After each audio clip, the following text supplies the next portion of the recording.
ভুল শুদ্ধ মিলিয়েই মানুষ। আপনি যখন ভুল করেন আপনার বিবেক তখন ঘুমিয়ে থাকে। যদি কেউ না জানে তো বিবেক জানে আপনি কত বড় ভুল করেছেন। পরিবার, সমাজ, রাষ্ট্র আপনাকে শাস্তি না দিলেও বিবেক আপনাকে প্রতি মুহূর্তেই শাস্তি দিচ্ছে। তবে দাঁড়ান বিবেকের আদালতে, সত্য আপনার শক্তি হোক। নির্ভয়ে বলুন কি ভুল করেছেন আপনি, কেন করেছেন, কোন পাপের শাস্তি আপনার বিবেক আপনাকে দিচ্ছে। আপনার সত্য বলার সাহস হাজার হাজার ভুলের জন্ম থামিয়ে দেবে। সাহস আছে সত্য বলার? তবে আপনার জন্যেই যাহা বলিব সত্য বলিব। প্রিয় শ্রোতা, আমরা এই পর্যায়ে আজকে আমাদের অনুষ্ঠানে কে সত্যের আসনে বসছে চলুন শুনে নেই আরজে সুমনের কাছ থেকে। যাহা বলিব সত্য বলিব।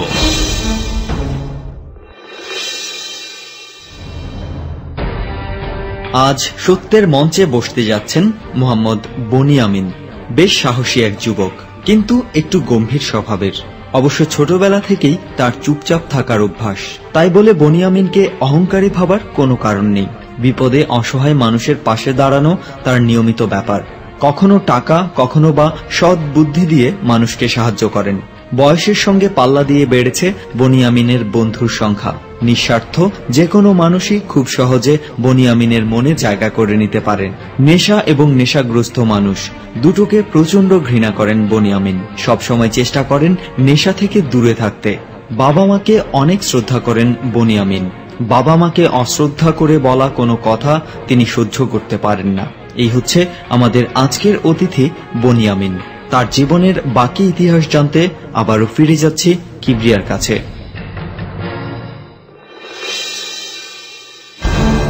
যাহা বলিব সত্য বলিব।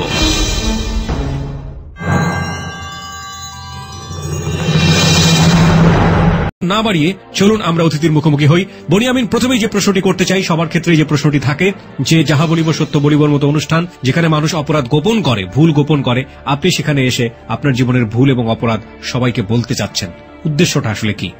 আমি আসছি যে বিবেকের তাড়নায় আমার মতো ভুল আর কেউ না করে, যাতে সবাই সমাজে শান্তিতে বসবাস করতে পারে। আপনি চান সবাই আপনার মতো ভুল আর কেউ না করুক, তাই তো? আমরা প্রত্যেককেই দেখি প্রিয় শ্রোতা, যারা এখানে আসেন তারা প্রত্যেকেই একটা জিনিস চান যে তাদের মতো ভুল আর সমাজে কেউ কখনো না করুক। তাদের এই উদ্দেশ্য মহৎ, এই জায়গাটিতে আমাদের শ্রদ্ধা আছে। কিন্তু যে ভুলগুলো তারা করে গেছেন সেই ভুলগুলোর জায়গাতে আমাদের যতটাই ঘৃণা থাকুক না কেন, আমরা শুধু একটাই প্রত্যাশা করতে পারি তার মতো করে ভুল আপনারা যেন না করেন। সেজন্যই কিন্তু আজকে সে এই অনুষ্ঠানটিতে এসছে। আমাদের এই অনুষ্ঠানটি 3টা পর্বে বিভক্ত। একটা হচ্ছে ভুল এবং অপরাধের পেছনে নিশ্চয়ই কারণ থাকে, ব্যাকগ্রাউন্ড থাকে। তারপরে হচ্ছে ভুল এবং অপরাধটা আসলে কি ছিল এবং তার পরিণতিটা কি ছিল। আমি আপনার শৈশব থেকে শুরু করতে চাই, একেবারে ছোটবেলা থেকে আপনার বেড়ে ওঠা, আপনার মেল্টন থিঙ্কিং সবকিছু আনতে চাই। শুরু করুন।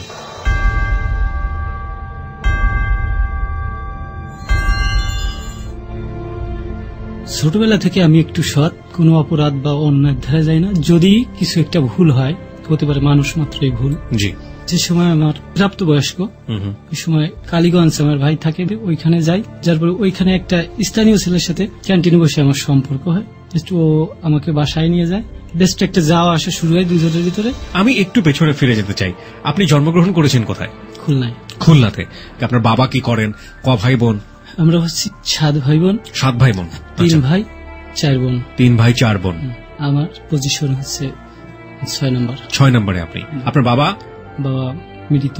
উনি মানুষের কিছু সেবায় নিয়োজিত ছিল, যেটাকে বলা হয় গ্রাম্য ভাষায় বলা হয় কবিরাজি করতেন। উনি কবিরাজি করতেন? হ্যাঁ। আচ্ছা। আর উনি খুব মাজার প্রিয়সী লোক ছিল, মাজারে মাজারে থাকতো বেশি। মাজারে মাজারে থাকতেন বেশি। আচ্ছা।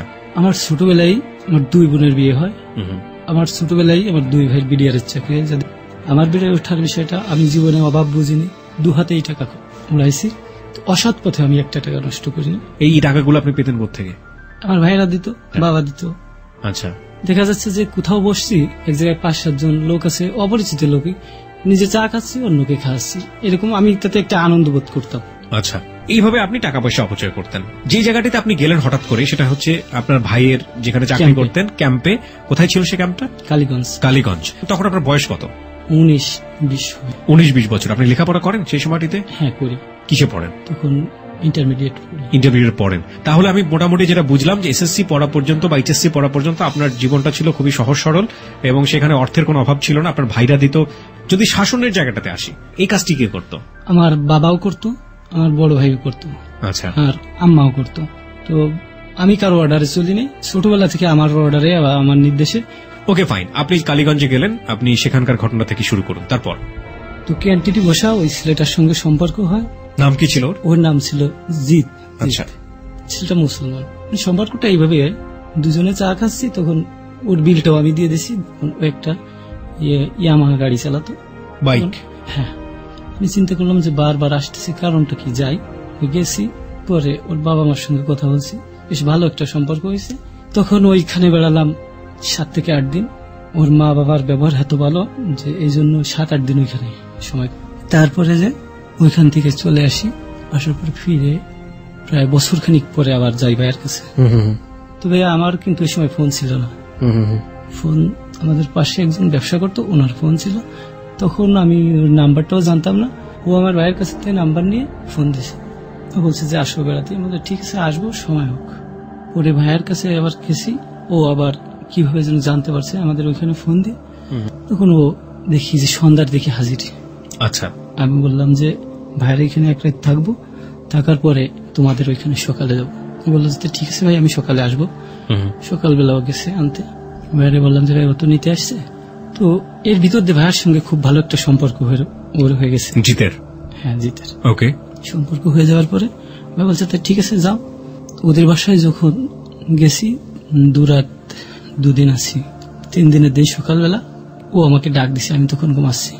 বলছে ওঠ। কি হয়েছে? খুব উত্তপ্ত কণ্ঠে, ওঠ। কি হয়েছে? কাজ আছে, চল। তখন ও আমাকে বলছে সব কথাগুলো, যে ওর বোনের সঙ্গে কি ধরনের ব্যবহার করা হয়েছে।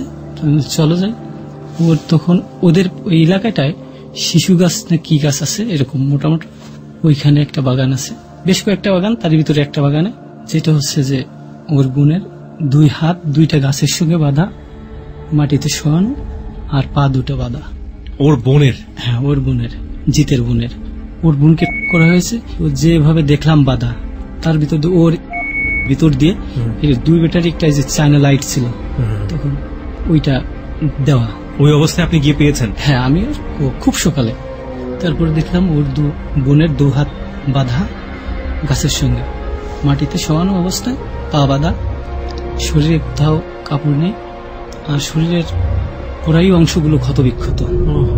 তখন ওর কাঁধে ছিল একটা বড় তোয়ালে, আমি ওইটা দিয়ে ডেকে দিলাম। তারপরে কোন লোকজন পাচ্ছিল না আশেপাশে? ওইটা ছিল জঙ্গল, কয়েকটা বাচ্চা ছিল দাঁড়িয়ে ছিল ওখানে। হ্যাঁ, ওর ভিতরে একটা বাচ্চা যে ওরে ডেকে নিয়ে এসছে, ওর বোনকেও চেনে। ধরেন ওদের বাসা থেকে কোয়ার্টার কিলো দূরে কোন একটা বাচ্চা গিয়ে ওই জিতকে ডেকে নিয়ে এসছে। হ্যাঁ, জিতকে ডেকে নিয়ে এসছে। তখন ওইটা দেখে কিভাবে পেলেন? বোন কি সেন্সলেস ছিল নাকি মৃত ছিল? সেন্সলেস ছিল। ওই সময়টা আমরা তখন চিন্তা করছি যে ও মারা গেছে। ওকে। তারপরে যে ওইটা দিয়ে ঢেকে দিয়ে, যে তোয়ালে ছিল সারা শরীর ঢাকে না, যেটুকু ছিল, ওর পাশে আর একটা বাড়ি ঘর ছিল, ওইখান থেকে এক মহিলা ওনার কিছু কাপড় দিয়ে ওরে ঢেকে, ওর বড় ছিল ভ্যান, ওই ভ্যানে করে নিয়ে যাওয়া হয়। বাজারে একটা হসপিটাল ছিল, ওইখানে হসপিটালটাও তত ভালো না, নটখুটে অবস্থায় চলে। তখন ওর ভর্তি করার পরে জিতের সেন্সলেস হয়ে যায়, খুব ভালোবাসে ওর বোনটাকে। এর আগে ওর বোনের সাথে আপনার কথা হয়েছে? হ্যাঁ, কথা হয়েছে। আমি ততটা গুরুত্ব দিই, এমনি গেলে ভাইয়া কেমন আছেন, ভাই কখন আসছেন, কয়দিন থাকবেন, এরকম খুবই আলাপি ছিল। আমার সঙ্গে যতটা টাইম কথা হয়েছে সেটা আর কি। হসপিটালে নেওয়ার পরে জিতের সেন্সলেস হয়ে গেল, ওকে স্যালাইন চালানো হলো। একটা শেষ করার পরে কিছুটা স্বাভাবিক হলো। ওর বোনেরও প্রায় সকাল থেকে দুপুর পর্যন্ত স্যালাইন চলে, তারপরে একটু হালকা সুস্থ হয়, কথা বলতে পারে না তখন ওর বোন। জি তোমাকে বললো যে কি করবা। তো আমি এইগুলো দেখে আমার আবার একটু রাগ কম আছে, রাগ যদি একবার উঠে মাথার চুল উঠে যায়, আমার খুব রাগ, যতটা সহ্য তার থেকে বেশিটা রাগ। তখন জিতরে আমি বললাম যে এর ব্যবস্থাটা আমি করব, আমি চিনি না, তুমি মাত্র দেখাই দেবা, যে দোষারোপটা তুমি না হও, আমি করে দিয়ে সেরে যাবো। জিত বলল যে না, আমি নিজে হাতে বিচার করব। কত মানুষের বিচার করছি আর এর পারবো না, যে আমার খুব ইচ্ছা হচ্ছে এর বিচারটা আমি করি। পরে ও আমাকে খুব ভালোবাসে বুঝলাম, বললো ঠিক আছে তুমি করো। তখন আমি বললাম যে তুমি ছেলেটাকে দেখাই দিও। পরে যে ও ছেলেটাকে দেখাই দিল, একটা ছোট একটা চায়ের দোকান, ওই জায়গায় দাঁড়িয়ে সিগারেট খাচ্ছে। এই সময় 5:45-6 বাজে, তখন দেখাই দিচ্ছে যে ওই ছেলে। দাঁড়ান, প্রথম কথা হচ্ছে জিৎ আপনাকে দেখিয়ে দিচ্ছে ওই ছেলে। আপনি তো নিশ্চিত নন ওই ছেলের দ্বারা এই ঘটনাটা ঘটেছে। আপনি কি নিশ্চিত যে ওই ছেলেটার দ্বারা এই ঘটনাটা ঘটেছে? না, নিশ্চিত না। আপনি নিশ্চিত না। So this is a great point, number 1। Number 2, তার বোন যে এই ধরনের একটা গ্যাং রেপের শিকার হলো, ঘটনাটা কি ছিল? এই ছেলেটাকে দেখিয়ে দেওয়ার আগ মুহূর্ত পর্যন্ত কি আপনার কাছে পরিষ্কার ছিল যে কেন এই ধরনের ঘটনা ঘটেছে তার সঙ্গে, বা কি আসলে রিজন, এটা সম্পর্কে আপনি কিছু জানতেন? তখন আমি জানতে চেয়েছি ওর কাছে, জিতের কাছে, যে এর আগে পিছনে কি আছে। তখন ও বলল যে এর সঙ্গে আমার মনে সামথিং সম্পর্ক ছিল। অবশ্যই সম্মানের ব্যাপার, আমি তো দূর দূরান্তর বন্ধু, জি, আমার কাছে কিছু সে গোপন করতেও পারে। তখন ও বলল যে এরকম সম্পর্ক ছিল, ওদের ফ্যামিলি থেকে যে আমাদের আব্বার কাছে চাইছে। তখন আমার আব্বা দিনে যে ওর ছেলের চরিত্র খারাপ। কি খারাপ ছিল? সে অন্য একটা গ্যাং এর সঙ্গে জড়িয়েছিল। গ্যাং মানে? মার্ডার কেসের আসামি, যেটাকে বলা হয় সর্বহারার নাম করে তখন একটা গ্রুপ ছিল। সর্বহারা নাম করে? জি, সেই সর্বহারা গ্রুপের সাথে ওই ছেলেটা জড়িত ছিল। দ্যাট ইজ দ্য পয়েন্ট, প্রিয় শ্রোতা। ওকে, তখন ওদের আত্মবিশ্বাস যে এই ঘটনাটা ওই ঘটাইছে, লাইক সর্বহারা গ্রুপ থেকে ঘটনা হয়েছে বা ও যাদের সাথে জড়িত তারা মিলিয়ে কাজটা করেছে। আমি যতটুকু বুঝলাম যে আলটিমেটলি যেই ছেলেটার সাথে এই মেয়েটার বিয়ের সম্পর্ক হওয়ার কথা ছিল, সেটা এই মেয়ের পরিবারের পক্ষ থেকে দেয়া হয়নি, অফ করা হয়েছে। তার প্রধান কারণ হচ্ছে যে এই ছেলেটি এমন একটা গ্রুপের সাথে জড়িত যেই গ্রুপটার ওই এলাকায় দুর্নাম আছে এবং মার্ডার কেসের আসামি, তাই তো? ওই ফ্যামিলি সেটা মনে করেছে, মেয়ের ফ্যামিলি। মেয়েটা কি ছেলেটাকে লাভ করতো? মেয়েটা করতো, এটা হচ্ছে জিতের ধারাভাষ্য। করতো, যখন ও জানতে পারছে যে না ওর ফিউচার খারাপ, তখন ও আস্তে আস্তে সরে গেছে। প্রস্তাব দেওয়ার পরেও মেয়ের পরিবার থেকে মেনে নেয়নি। প্রস্তাব দেওয়ার পরেও মেয়েটার পরিবার থেকে মেনে নেয়নি, তার মানে মেয়েও আস্তে আস্তে সরে গেছে, কিন্তু ছেলেটা সরে যায়নি। ছেলেটা যে কোনো ভাবে মেয়েটাকে চেয়েছে। এবং এই ঘটনা ঘটার পরে জিতের ধারণা হয়েছে যে যেহেতু এই ছেলের সাথে বিয়ে হওয়ার কথা ছিল, সুতরাং এই ছেলে এই কাজটি করেছে এবং আপনাকে তাকে দেখিয়ে দিয়েছে, তাই তো? যে জায়গাটিতে ছিলাম, জিত আপনাকে দেখিয়ে দিচ্ছে যে এই ছেলেটি হচ্ছে সেই ছেলেটি যার দ্বারা তার বোন গ্যাং রেপের শিকার হয়েছেন। তারপরে আমি বললাম যে ওর বিচারটা আমি করে দিই। দেখো, বললো যে তুমি পারবা না, তুমি ছেলে নতুন এই এলাকায়, একটা বিপদে পড়বা। বলছে যে না, দেখো আমি করে দিই। বল ঠিক আছে তুমি করো, আমিও সাথে আছি। আমি 10 টাকা দিয়ে একটা গ্যাস লাইট কিনি। 10 টাকা দিয়ে আপনি কি কিনলেন? গ্যাস লাইট, মানে গ্যাস লাইট যেটা গ্যাস লাইট। ওকে, গ্যাস লাইট। হ্যাঁ, ওইটা কিনি। কেনার পরে ওর ওই দোকানে, চায়ের দোকানের সামনে 4-5 জন লোক আছে, ওই জায়গায় ওরে ফেলাই দিই।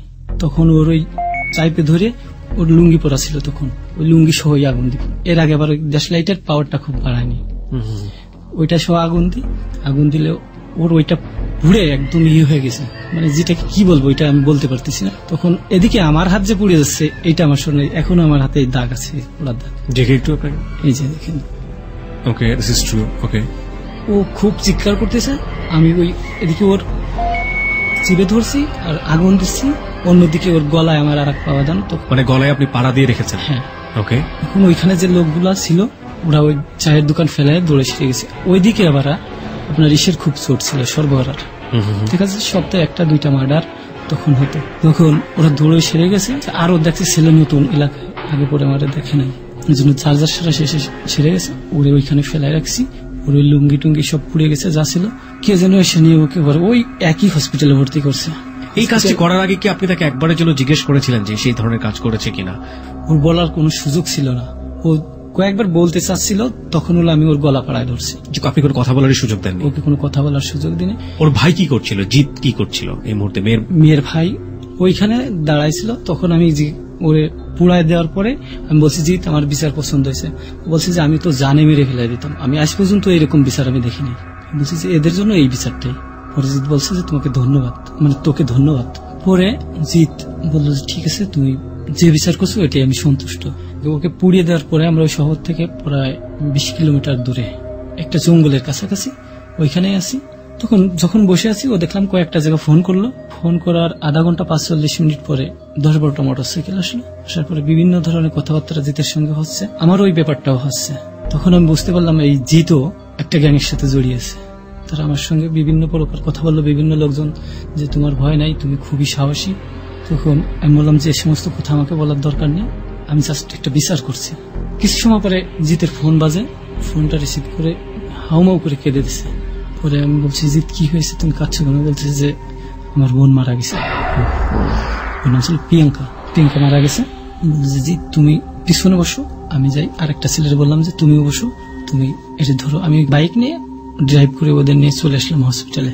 আসার পরে জিতের বাবা মা, পাশে একটা খালা বিয়ে দেওয়া ছিল জিতের, ও আসছে, অনেক লোকজনই আসছে এলাকার থেকে, প্রায় 150-200 লোক আসছে। জিতেরও খুব নাম ডাক ওইখানে। আসার পরে ওকে হসপিটাল থেকে পাঠাবে পোস্টমর্টমে। ওরা একটা অপমৃত্যুর মামলা দায়ের করে জিতরা, মানে ফারাসিটার বিষয়টা না হয়। তখন জিত বলছে যে না, এইটা হবে না, মামলা হবে। তখন ওর বাপ বলছে যে না, যে যাবার সে চলে গেছে, মামলা করে আর সম্মান হারাতে চাই না। মানে বাবা বলছিল যে মামলা করে আর সম্মান হারাতে চাই না, মানে কারো এগেইনস্টে সে মামলা করতে চায় না। This is the ugly truth of the society. Okay, তারপরে জিত উত্তেজিত হয়ে গেছে যে মামলা করতে হবে, তুমি যদি মামলা না করো বিচার আমি করবো, নিজের হাতে বিচার করবো। জিত ওইখান থেকে আমারে নিয়ে বেরিয়ে চলে এসে, ওর বোনের জানাজা হয় রাত 10টার দিকে।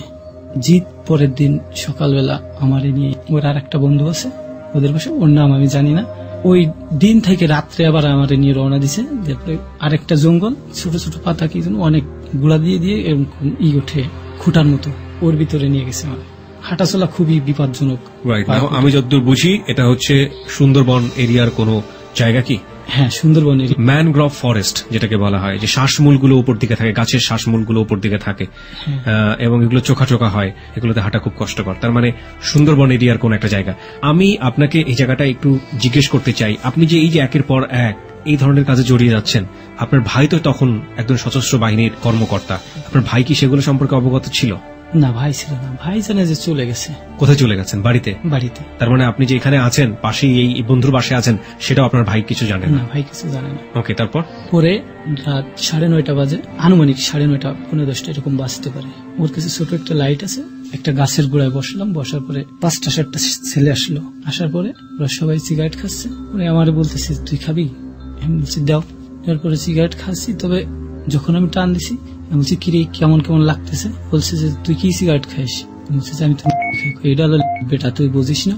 কয়েকটা টান দিছে, দেওয়ার পরে 10 থেকে 15 মিনিটের ভিতরে আমার মনে হচ্ছে যে সারা জেজি মরে গেছে, সারা শরীর জেজি মরে গেছে। ওকে, কারেন্টে শর্ট দিলে যেরকম হয় ওইরকম মনে হচ্ছে। তখন আস্তে আস্তে ব্রেনটার ভিতরে কেমন যেন বিগড়ে যাচ্ছে, মোটামুটি নিশা আক্রান্ত হয়ে গেলাম। ও হাবারা আমার ওইখান থেকে নিয়ে চলে গেছে একটা বাড়ি, এটা আমি বুঝতেছি যে নিয়ে যাচ্ছে। বাড়িটা প্রায় 10 থেকে 15 কিলোমিটার দূরে। আচ্ছা, আবারও তারপর? পরে ওইখানে নিয়ে আমাকে তেঁতুল দিয়ে পানি দিয়ে খাওয়াইছে, মাথায় পানি টানি দিছে। তখন আমি একটু ঘামছিলাম, ওই ঘামটা কমছে। কমার পরে ও আমাকে সকালবেলা বলছে যে ওরে মার্ডার করতে হবে। যে ছেলেটাকে আপনি এভাবে আগুন দিয়ে পুড়িয়ে দিছি। তখন আমি বলছি যে আমার পক্ষে আর সম্ভব না।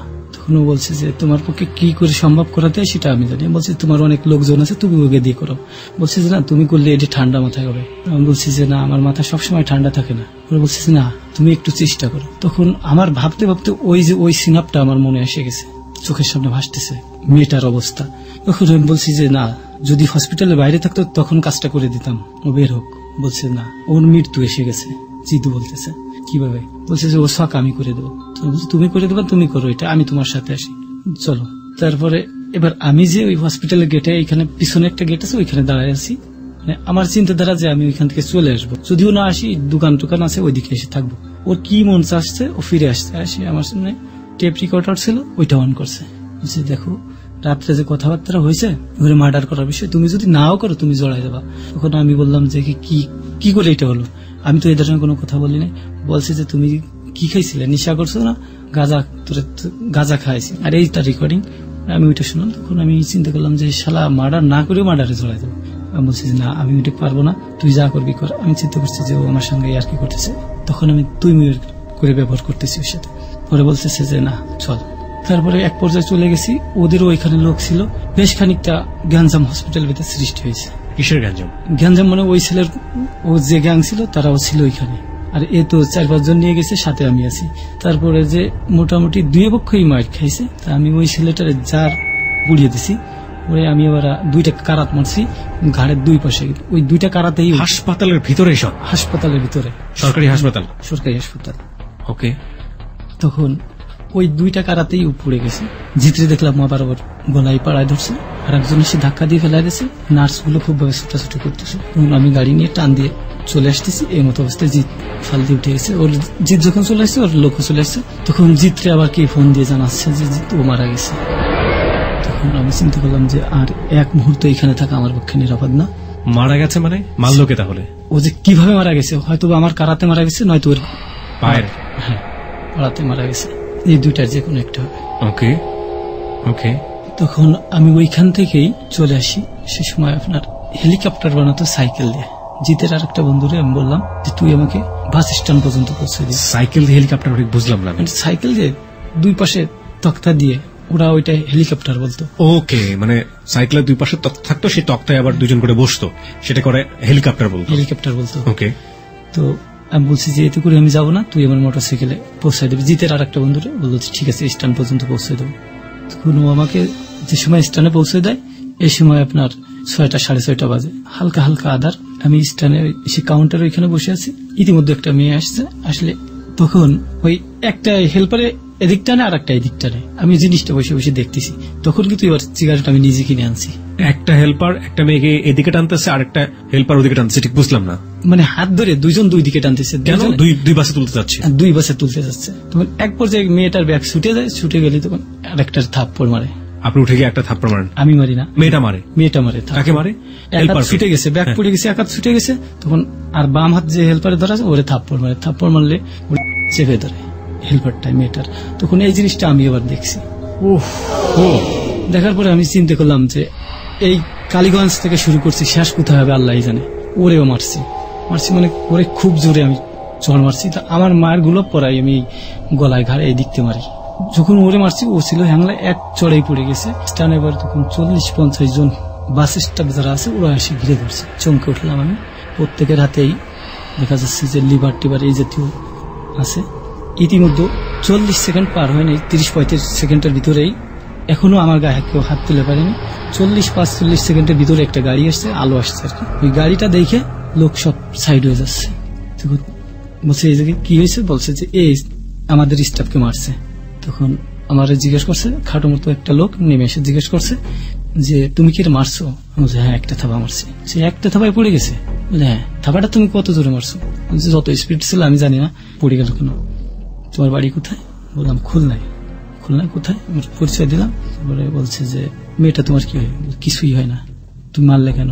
তখন আমি বললাম, তখন আমার সাহস হলো ভিতরে যে না, এই লোকের নিশ্চয়ই একটা পাওয়ার আছে। তাই যদি না হবে তাহলে ইনি একা আর ড্রাইভার আর আমি 3 জন, এতগুলো লোক সরে যাওয়ার কারণটা কি? তখন উনি ডাক দিয়ে, ওইখানে সভাপতি যেন কে ছিল তারা ডাক দিছে। ও আসে নাই, সহসভাপতি আসে। বলছে যে এর বিচার করে দেবা, যদি না করে দাও তোমাদের এই হেল্পারের কি বিচার হয় সেটা আমি করবো। তখন আবার বলছে তুমি যাবা কোথায়? বলছে খুলনায় যাবো। বলছে যে যশোর পর্যন্ত তোমার নামাই দিলে হবে? বলছে হ্যাঁ হবে। এই লোকটাকে আপনি চেনেন না? চিনি না। তখন আমি চিন্তা করছি ও আমার ক্ষতি করতে পারে না, যেহেতু এইখান থেকে হেল্প করছে, ক্ষতি করার মতো কোনো সম্ভাবনা নাই। তখন আমি গাড়িতে যে বসছি, বসলে ওই লোকটা বলতেছে যে তোমার সঙ্গের মেয়েটাকে আনবা না? বলছে মেয়েটা তোমার কিছুই হয় না। মেয়েটাকে উনি ডাকছে, ডেকে বলছে তুমি কোথায় যাবা? যে আমি যাবো যশোর। তোমার হলের সামনে নামাই দিলে হবে? মেয়েটা বলছে হ্যাঁ হবে। মেয়েটারও নিয়ে এসে আমি আর ওই যে আমাকে আনছে গাড়িতে, 2 জন পিছনে বসা, মেয়েটা ড্রাইভারের বাম পাশে বসা। পরে ভিতরে যে আমার পরিচয় দিচ্ছে যে আমার নাম হান্নান, ওর বাড়িটা ঢাকার এদিকে। বললো একসময় যে বলছে চলো তোমাদের ওই লাইন দিয়েই যাবো। মেয়েটাকে মনিহারের ওইখানে নামাই দিল হলের সামনে। তখন ও আমাদের এই খুলনার ভিতর দিয়ে যে পুরন রোডটা ছিল, ওই রোড দিয়ে এসে আমাদের বাড়ির কিছুটা সামনে নামাই দেওয়ার পরে এবার ও গাড়ি দাঁড়াইছে, দাঁড়া বলছে যে আমি তোমার কাছে যোগাযোগ করব কিভাবে? ওই যে দোকানটার সামনে দাঁড়াইছে, ওই দোকানেই একটা ফোন আছে আর এলাকায় ফোন নেই। তখন আমি চিন্তা করলাম যে ওর নাম্বারটা দিয়ে দিই, নিশ্চয়ই ভালো লোক। আমি দোকানদারে বললাম ভাই আপনার নাম্বারটা একটু কাগজে লিখে দেন। লিখে দিয়েছে। তারপরে ও নিয়ে গেছে, মাঝে মাঝে আমার সঙ্গে যোগাযোগ করে হান্নান। আর এদিক থেকে ও যোগাযোগ করে জিত। যোগাযোগের পরে থাকে পড়াই সময়। তো আমি জিতরে আর আমার এদিকে আনি নাই, আর জিত আমার এদিকেও চেনে না। ও যে পলাবে ওর 1 নম্বর আসামি দিছে, আরো অনেকটা দিছে, 2, 3, 4, 5 এরকম দিছে। ওই ছেলের বাবা দেয় নাই। ওইখানে ছেলের বাবা কেস করবে না, ছেলের আর একটা চাচা আছে খুবই ভণ্ড, ও কেস টেস দিয়ে ছেলের বাপের 3 লক্ষ টাকা হাতায় নিছে। এটা হচ্ছে জিতের ধারা, অবশ্য আমাকে বললো জিত যে ওর বাপ কেস দিতে চাই নাই, ওর চাচা এগুলো বলছে, ফোনে বলছে আমাকে। ও এর আগে বার বলছে যে অজ্ঞাতনামায় আরো অনেক আছে, সম্ভবত তুইও আছিস। তখন আমি আস্তে আস্তে জিতের সাথে সম্পর্ক শেষ করে দিচ্ছি। যার পরে এদিকে হান্নানের সঙ্গে আমার সম্পর্কটা খুবই ভালো হচ্ছে। এই ঘটনার প্রায় 1 বছর পরে বসে বসে পেপার দেখতেছি, ইতিমধ্যে কুমিল্লার একটা ধর্ষণের মামলা, ওইটা আবার আমার সামনে পড়ছে পত্রিকায়। হ্যাঁ, পত্রিকায়। মেয়েটা ছিল স্কুলের ছাত্রী, 8ম শ্রেণীতে পড়ে।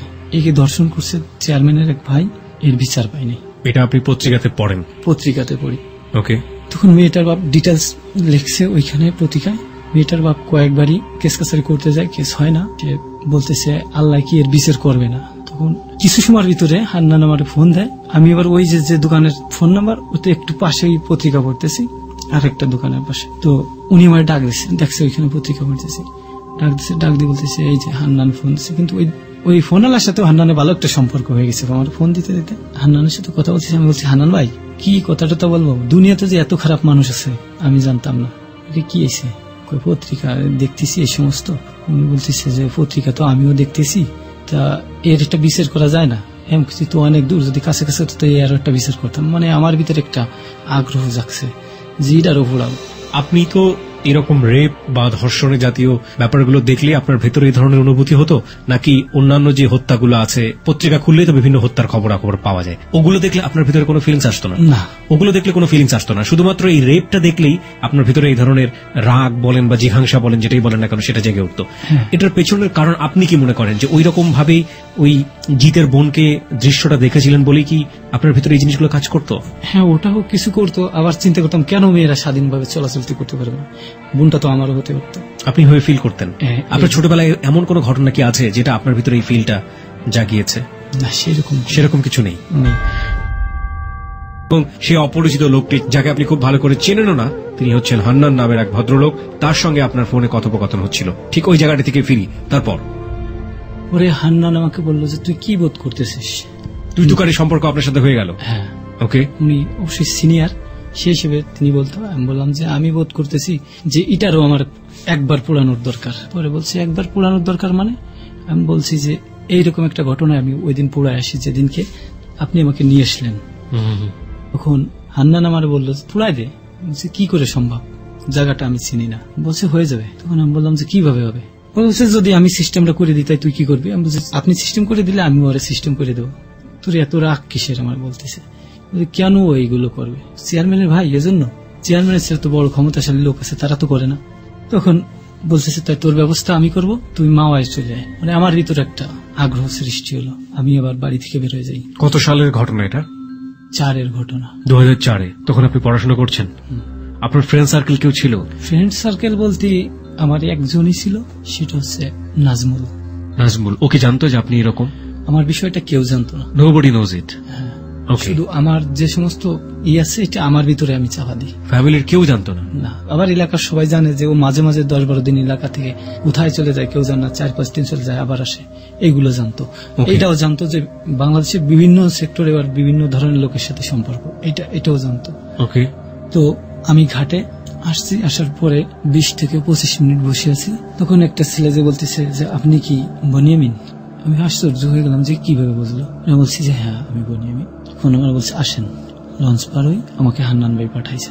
তখন এপার আসছি, এপার আসলে গাড়িতে করে চলে আসছি। তখন আসছি আপনার গুলিস্তান একটা হোটেলে আমাকে রাখছে। রাখার পরে বলছে যে এখান থেকে সদর হবে, কাল কুমিল্লার উদ্দেশ্যে রওনা করতে হবে। কুমিল্লা তো আমি ভালো চিনি না। বলছে যে তোমার চিনার লোক আছে। তখন ওই হান্নানই আমাকে নিয়ে গেল কুমিল্লায়। হান্নান যে আরেকটা হোটেলে উঠলো, ওঠার পরে আধা ঘন্টা থাকলো। থাকার পরে কয়েকটা লোক ডাকলো, ডাক দিয়ে বললো যে এই যে আমার ছোট ভাই, এর একটু হেল্প করো। তখন উনি আমার বললো টাকা পয়সা লাগবে, বাড়ি থেকে কি নিয়ে এসছিস? আমি বলছি আমার কাছে 2500-3000 টাকা আছে। বলছে যে নিচে আমি টাকা দিয়ে যাবো, তুই যেভাবে খুশি সেভাবে কাজে লাগাস। আর কাউন্টারে বলে গেল যে এর একটা ফোন দিয়ে দিও। ও চলে আসলো, আর আমি ওই দিক থেকে ঘুরে ঘুরে দেখতেছি ওই আর সবকিছু মানে ও ম্যাপ করে রাখছে হান্নান। যে এখান থেকে সব ঠিকানাগুলো জানে। কিভাবে জানে তো ওই জানে। তো আমি ওই সূত্র অনুযায়ী আগাচ্ছি। তখন ওইখানে পুরো ওদের সন্ধান নিছি, সে ছেলেটা যে রেপ করছে ওর সন্ধান নিছি। তারপরে যে ওই কি জানলেন আপনি? কেসটা কি ছিল? কেসটা ছিল যে ওরও চরিত্র খারাপ, অল্প বয়সী মেয়ে, খুব সুন্দর চেহারা। মেয়েটার বাবার সাথে আপনি কথা বলেছিলেন? হ্যাঁ, মেয়েটার সাথে কথা বলেছিলেন? মেয়েটার সঙ্গে কথা বলছি। আচ্ছা, আপনি কি জানলেন? আমি জানলাম, আমি যে মেয়ের বাবারে খোঁজ করে পাই, উনি একটা রোডে কামলা দিচ্ছে। আমাকে বাবা দিনমজুর ছিল? হ্যাঁ, দিনমজুর ছিল। আমাকে চিনিয়ে দিল ওই হান্নানের লোক। আচ্ছা, মেয়ের বাবার সঙ্গে কথা বললাম। উনি বলতেছে যে আপনি এটা কিভাবে জানলেন? আমার সঙ্গে আপনা আপনি করে বলতেছে। বলছে যে পত্রিকা এটা দিছে, আপনি কি জানেন? মানে উনি বলছে যে জানি। বলছে যে জানেন যে পত্রিকায় দিছে, তো আমি কেন, সারা দেশের মানুষ জানে। তো আমি জানতে চাই এইটা কিভাবে হলো। তখন উনি ওই দিন কাজ বাদ দিল, বাদ দিয়ে ওনাদের বাড়ি নিয়ে গেল। আমাকে নিয়ে যাওয়ার পরে একটা মাটির ঘর, পরে গোলপাতা। উনি বললো যে আমি এই জায়গাটায় থাকি, জায়গাটাও আমার না, আরেকজনের, এই ঘরটাও আরেকজনের। তখন আমি ওনার সঙ্গে বেশ কথা বলে খুব খারাপ বোধ করলাম, মানে যে ওনার আসলে যে অসহায়, খুবই অসহায় উনি, যেটা আমি ব্যক্ত করে বোঝাতে পারবো না যে কতটা অসহায় উনি। ওনার ওই একটাই মেয়ে। তখন ওনার স্ত্রী আসলো, মধ্যবয়সীরও, দেখলে মনে হয় যে 70-75 বয়স হয়ে গেছে। তারপরে যে বলছি যে ওরে আপনি চেনেন ছেলেরে? বলছে হ্যাঁ চিনি। ওর বিরুদ্ধে কোনো অ্যাকশন নেন নাই? বলছে যে আমি থানায় গেছি, কোনো কেস নি নেই, আমাকে আরো বেইজ্জতি করে বের করে দেয়, আমাকে হুমকি দেয়। তখন আমি বললাম যে আপনার মেয়ের সঙ্গে একটু কথা বলবো, যদি অনুমতি দেন। বলছে ঠিক আছে বলেন। আমি ওই মেয়ের কাছে গেছি, যে মেয়ের সঙ্গে কথা বলতেছি, যে তোমাকে কি কালুই ধর্ষণ করছে? বলছে হ্যাঁ, আর কোনো কিছু জিজ্ঞেস করার আমি মনে করিনি। তখন আমি চলে এসেছি, বলছি কাকা, আল্লাহ যার বিচার করে তার বিচার কে ঠেকায়, বিচার হয়ে যাবে। উনি মনে করছে আমি মনে হয় কোনো আইনের উদ্ধতন কর্মকর্তা একজন, এরকম কিছু মনে করছে। তখন বলছে বাবা, যদি আপনি বিচারটা পাওয়াই দিতেন। বিচার অবশ্যই পাবেন, আল্লাহর কাছে দোয়া করেন। আমি ওইখান থেকে শখ আঁকতে তালের থেকে চতুর্দিকে আমি প্রায় 60 কিলোমিটারের মতো এদিক ওদিক খোঁজ নি, মানে আমি রোড গুলো চিনি। যতগুলো রোড আছে আমার 7টা দিন লাগে রোড চিনতে। এই 7টা দিন আপনি কোথায় ছিলেন? আমি ওই যে হান্নান যে হোটেলে নিয়ে গেছে, ওই হোটেলে। হোটেলটার নাম মনে ছিল? না, ওইটাও আমি দেখিনি। ওকে, আমি ওই রোড চিনার পরে এবার কালু কোথায় যাচ্ছে খোঁজগুলো, ওই হান্নানের যে আরেকটা লোক আছে যাকে বলছিল আমার ভাই, সেটি খোঁজটা দিচ্ছে যে কখন কোথায় যাচ্ছে, কি করতেছে। তারপরে যে একদিন ওই যে ওই মেয়ের বাপের সামনে এসে উনি পান খাচ্ছে, সিগারেট খাচ্ছে, ওই সেই অপরাধী কালু। হ্যাঁ, কালু। ইতিভিতরে আমার কাছে চলে আসছে ওর ছোট ভাই, আবার হান্নান যাকে বলছে ছোট ভাই, ও একটা প্যাকেট নিয়ে আসছে, প্যাকেটের ভিতরে 60,000 টাকা। এই টাকাটা কিসের? টাকাটা আমার জন্য তুই আসছে যে খরচ বরচ হয়ে যাবে, আর একটা ফোন, এই 2টা জিনিস তুই আসছে। তখন আমি ওই ছেলের কাছে গেছি শিওরের জন্য। আমি জিজ্ঞেস সালাম দিছি, সালাম দিলে উত্তর দিচ্ছে, বলছে আপনি কালু? বলছে হ্যাঁ আমি কালু। তো ওর কথাবার্তাই উল্টাপাল্টা, তুই কে, কোথা থেকে আসছিস, আমার দিয়ে কি দরকার, এরকম। তখন ওর সাথে কথা বলতেছি, আর একটা গিয়েতি যে রোডে কাজ করতেছে, ওই রোডেই যেখানে মেয়ের বাবি কাজ করতেছে, গিয়েতি হেলান দিয়ে এইভাবে আমি দাঁড়ায় কথা বলতেছি, পেছনে নিয়ে 2 পা এক জায়গায় আমার। তখন ওই গিয়েতি উঠেই ওরে মারছি, এই সুর ধরায় ওই গিয়েতির একটু লম্বায় ধারালো, ওইটা এই দিক থেকে কানের এইখান দিয়ে নিয়ে গেছি, পড়ে গেছে। পড়ে গেলে আমি টান দিছি, টান দিলে পরে হাতুড়ির মতো আর একটা পাট আছে, ওই দিক দিয়ে মাথায় আর 2 বাড়ি দিছে। 2 বাড়ি দিলে এখানে খুব বেশি রক্তপাত হচ্ছে। তখন হান্নান করছে কি, ওই যে ফোন ছিল, ওই ফোনে ফোন দিছে, তুই কোথায়, তো এদিক খবর হয়ে গেছে। কিভাবে জানলো সে, ওই জানে। আমি বলছি যে একটা রোডে আছি। বলছে আমি হান্নান। পরে বলছে যে দেখ সামনে আগে 2টা মোটরসাইকেল রাখা আছে, 3 জন লোক আছে, আর 4টে হেলমেট আছে। তখন আমি আগায় গেছি, আগায় গেলে উনি বলছে যে আপনি কি বনি? বলছে। পরে ওরা আমার মাথায় হেলমেটটা ফরাই দিল, ফরাই দেওয়ার পরে ওরা একটা আমাকে ঢাকার ভিতরে নিয়ে আসলো। আমার কাছে না পুরোপুরি সিনেমাটিক মনে হচ্ছে। Is it really possible? এগুলো কি আদৌ সম্ভব? মানে এই হান্নান, যাকে আপনি ততদিন পর্যন্ত খুব ভালো করে চেনেন না, সে এতটা বেশি ওভারলুক রাখছে আপনার উপরে, এবং কোথায় কি করছেন না করছেন কিছু আপনার কাছে জিজ্ঞেস করছেন না, কিন্তু আপনার নারী নক্ষত্র সম্পর্কে সে জানে। Everything he knows. How it is possible? Because এগুলো নাটকে আমরা দেখে থাকি, এই জন্যই আমরা হয়তো বলে থাকি life is more than drama. Okay, তারপরে কি হলো? তারপরে ঢাকায় এসে আমাকে আরেকটা হোটেলে রাখলো। 7-8 দিন পরে আমার খুব খারাপ লাগতেছে যে আমি পরপর 2টা ঘটনা ঘটলাম। নিজের কাছে নিজের মানে বিবেকের একটা তাড়না আসতেছে, এইটা এইভাবে হলো। আগেরটা ততটা আমাকে হিট করে নাই, পিছনেরটা হিট করছে, কারণ আমি রক্ত দেখেছি, কিভাবে ওর ওই খুলিটা উল্টে গেছে, এটা দেখে খুব খারাপ লাগতেছে। তখন আমি হান্নানকে ফোনে বললাম যে আমি চলে যাবো, আমি এখানে থাকবো না। তখন হান্নান বললো যে কেস হয়েছে, তুই কি জানিস, তুই কোথায় যাবি? তখন আমি বললাম যে আমি আমার এলাকায় চলে যাবো, আমার এখানে আর 1 সেকেন্ডও মন টিকতেছে না। কেস কার এগেইনস্টে হয়েছে? আমার এগেইনস্টে। আপনার সম্পর্কে জানলো কিভাবে? এটা হান্নান করাইছে। এই কেসটা হান্নান করিয়েছে। So this is the reality, প্রিয় শ্রোতা। নাও আই ক্যান আন্ডারস্ট্যান্ড যে এতটা ট্র্যাপ সে কেন রেখেছিল। হান্নান কি চাচ্ছিল এই মুহূর্তে আপনার কাছ থেকে? হান্নান এই মুহূর্তে চাচ্ছিল আমাকে সেভ করবে, but what is his interest? তার স্বার্থটা কি এখানে? এইখানে লাভ ওর কি আছে ওই জানে। ওকে, আমরা ঘটনার প্রেক্ষাপটে সামনের দিকে যেতে চাই, আমরা কোনো কিছু অ্যাজিউম করতে চাই না, অনুমান করতে চাই না। বাট একটা কথা আছে যে বিনা লাভে নাকি তুলাও বয় না, লাভে লোহাও বয়, বিনা লাভে তুলাও বয় না, এরকম একটা আঞ্চলিক কথা আছে। উইদাউট ইন্টারেস্ট একজন হান্নান এখানে এইভাবে একটা ছেলেকে ওভারলুক করার কোনো মানে হয় না। কেসে যেহেতু তাকে ফাঁসিয়ে দিয়েছে, তার মানে এখানে নিশ্চয়ই কোনো না কোনো ইন্টারেস্ট আছে ওর প্রতি। সেটা শেষ পর্যন্ত সার্ভ হয়েছে কিনা সেটা কোশ্চেন সাপেক্ষ, এবং সেটা আমরা শেষে আবিষ্কার করবো। ওকে, তারপরে হান্নান যে টাকা দিছে আমাকে, যে ফোন দিছে, আমি ওইখান থেকে 2000 টাকা নিছি, আর ওইগুলো আমি ওইখানে ওই হোটেলে ফেলে আসছি। ওই সেই ফোন দিয়ে, আমার এলাকায় যে ফোনটা ছিল ওইটা দিয়ে ফোন দিছি যে ভাই ওই ম্যানেজারের কাছে আপনার দেওয়া টাকা আর আপনার দেওয়া ফোন আমি রেখে আসছি, ওগুলো আমার প্রয়োজন নাই। তখন ও বলতেছে যে আমি ইন্ডিয়া যাচ্ছি, তোমার নামে কেস হয়েছে, তোমার থানায় ওই যাবে, তুমি একটু গায়ে ঢাকা দাও, আমার এক মাসের মতো সময় লাগবে ইন্ডিয়া থেকে ফিরে আসতে, তারপরে আমি আসে তোমার ওই কেস আমি দেখব। বলছি যে ঠিক আছে। তখন আমি যে আত্মগোপন করলাম জিয়া কলোনির ভিতরে। তখন ওইখানে আমার এক ভাগ্নে ছিল, তো আমার খুব মন কলা থাকতো, অনেক লোকের সঙ্গে মিশতাম। আমার ভাগ্নে বলতো মামা তোমার মন খারাপ কেন?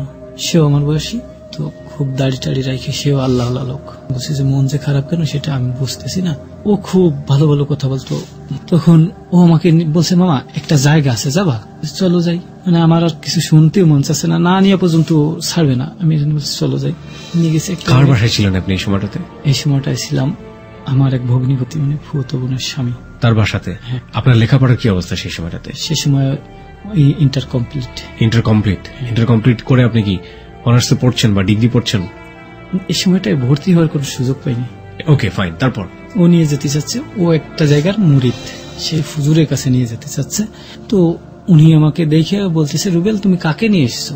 বলছে আমার মামা। উনি বলছে আমি সে কথা বলি নাই, তুমি তো জঙ্গলের বাঘ নিয়ে এসছো, বনো বাঘ, পোষ মানানো এত সহজ না। তখন আমি বলছি যে মানে মনে মনে বলতেছি যে ইনি কি বলে, যে এ তো ইচ্ছাকৃত ভাবে আসেনি, তুমি এর নিয়ে এসো, এ তো এর বলো নাই যে মুরিদ বানাতে নিয়ে এসো।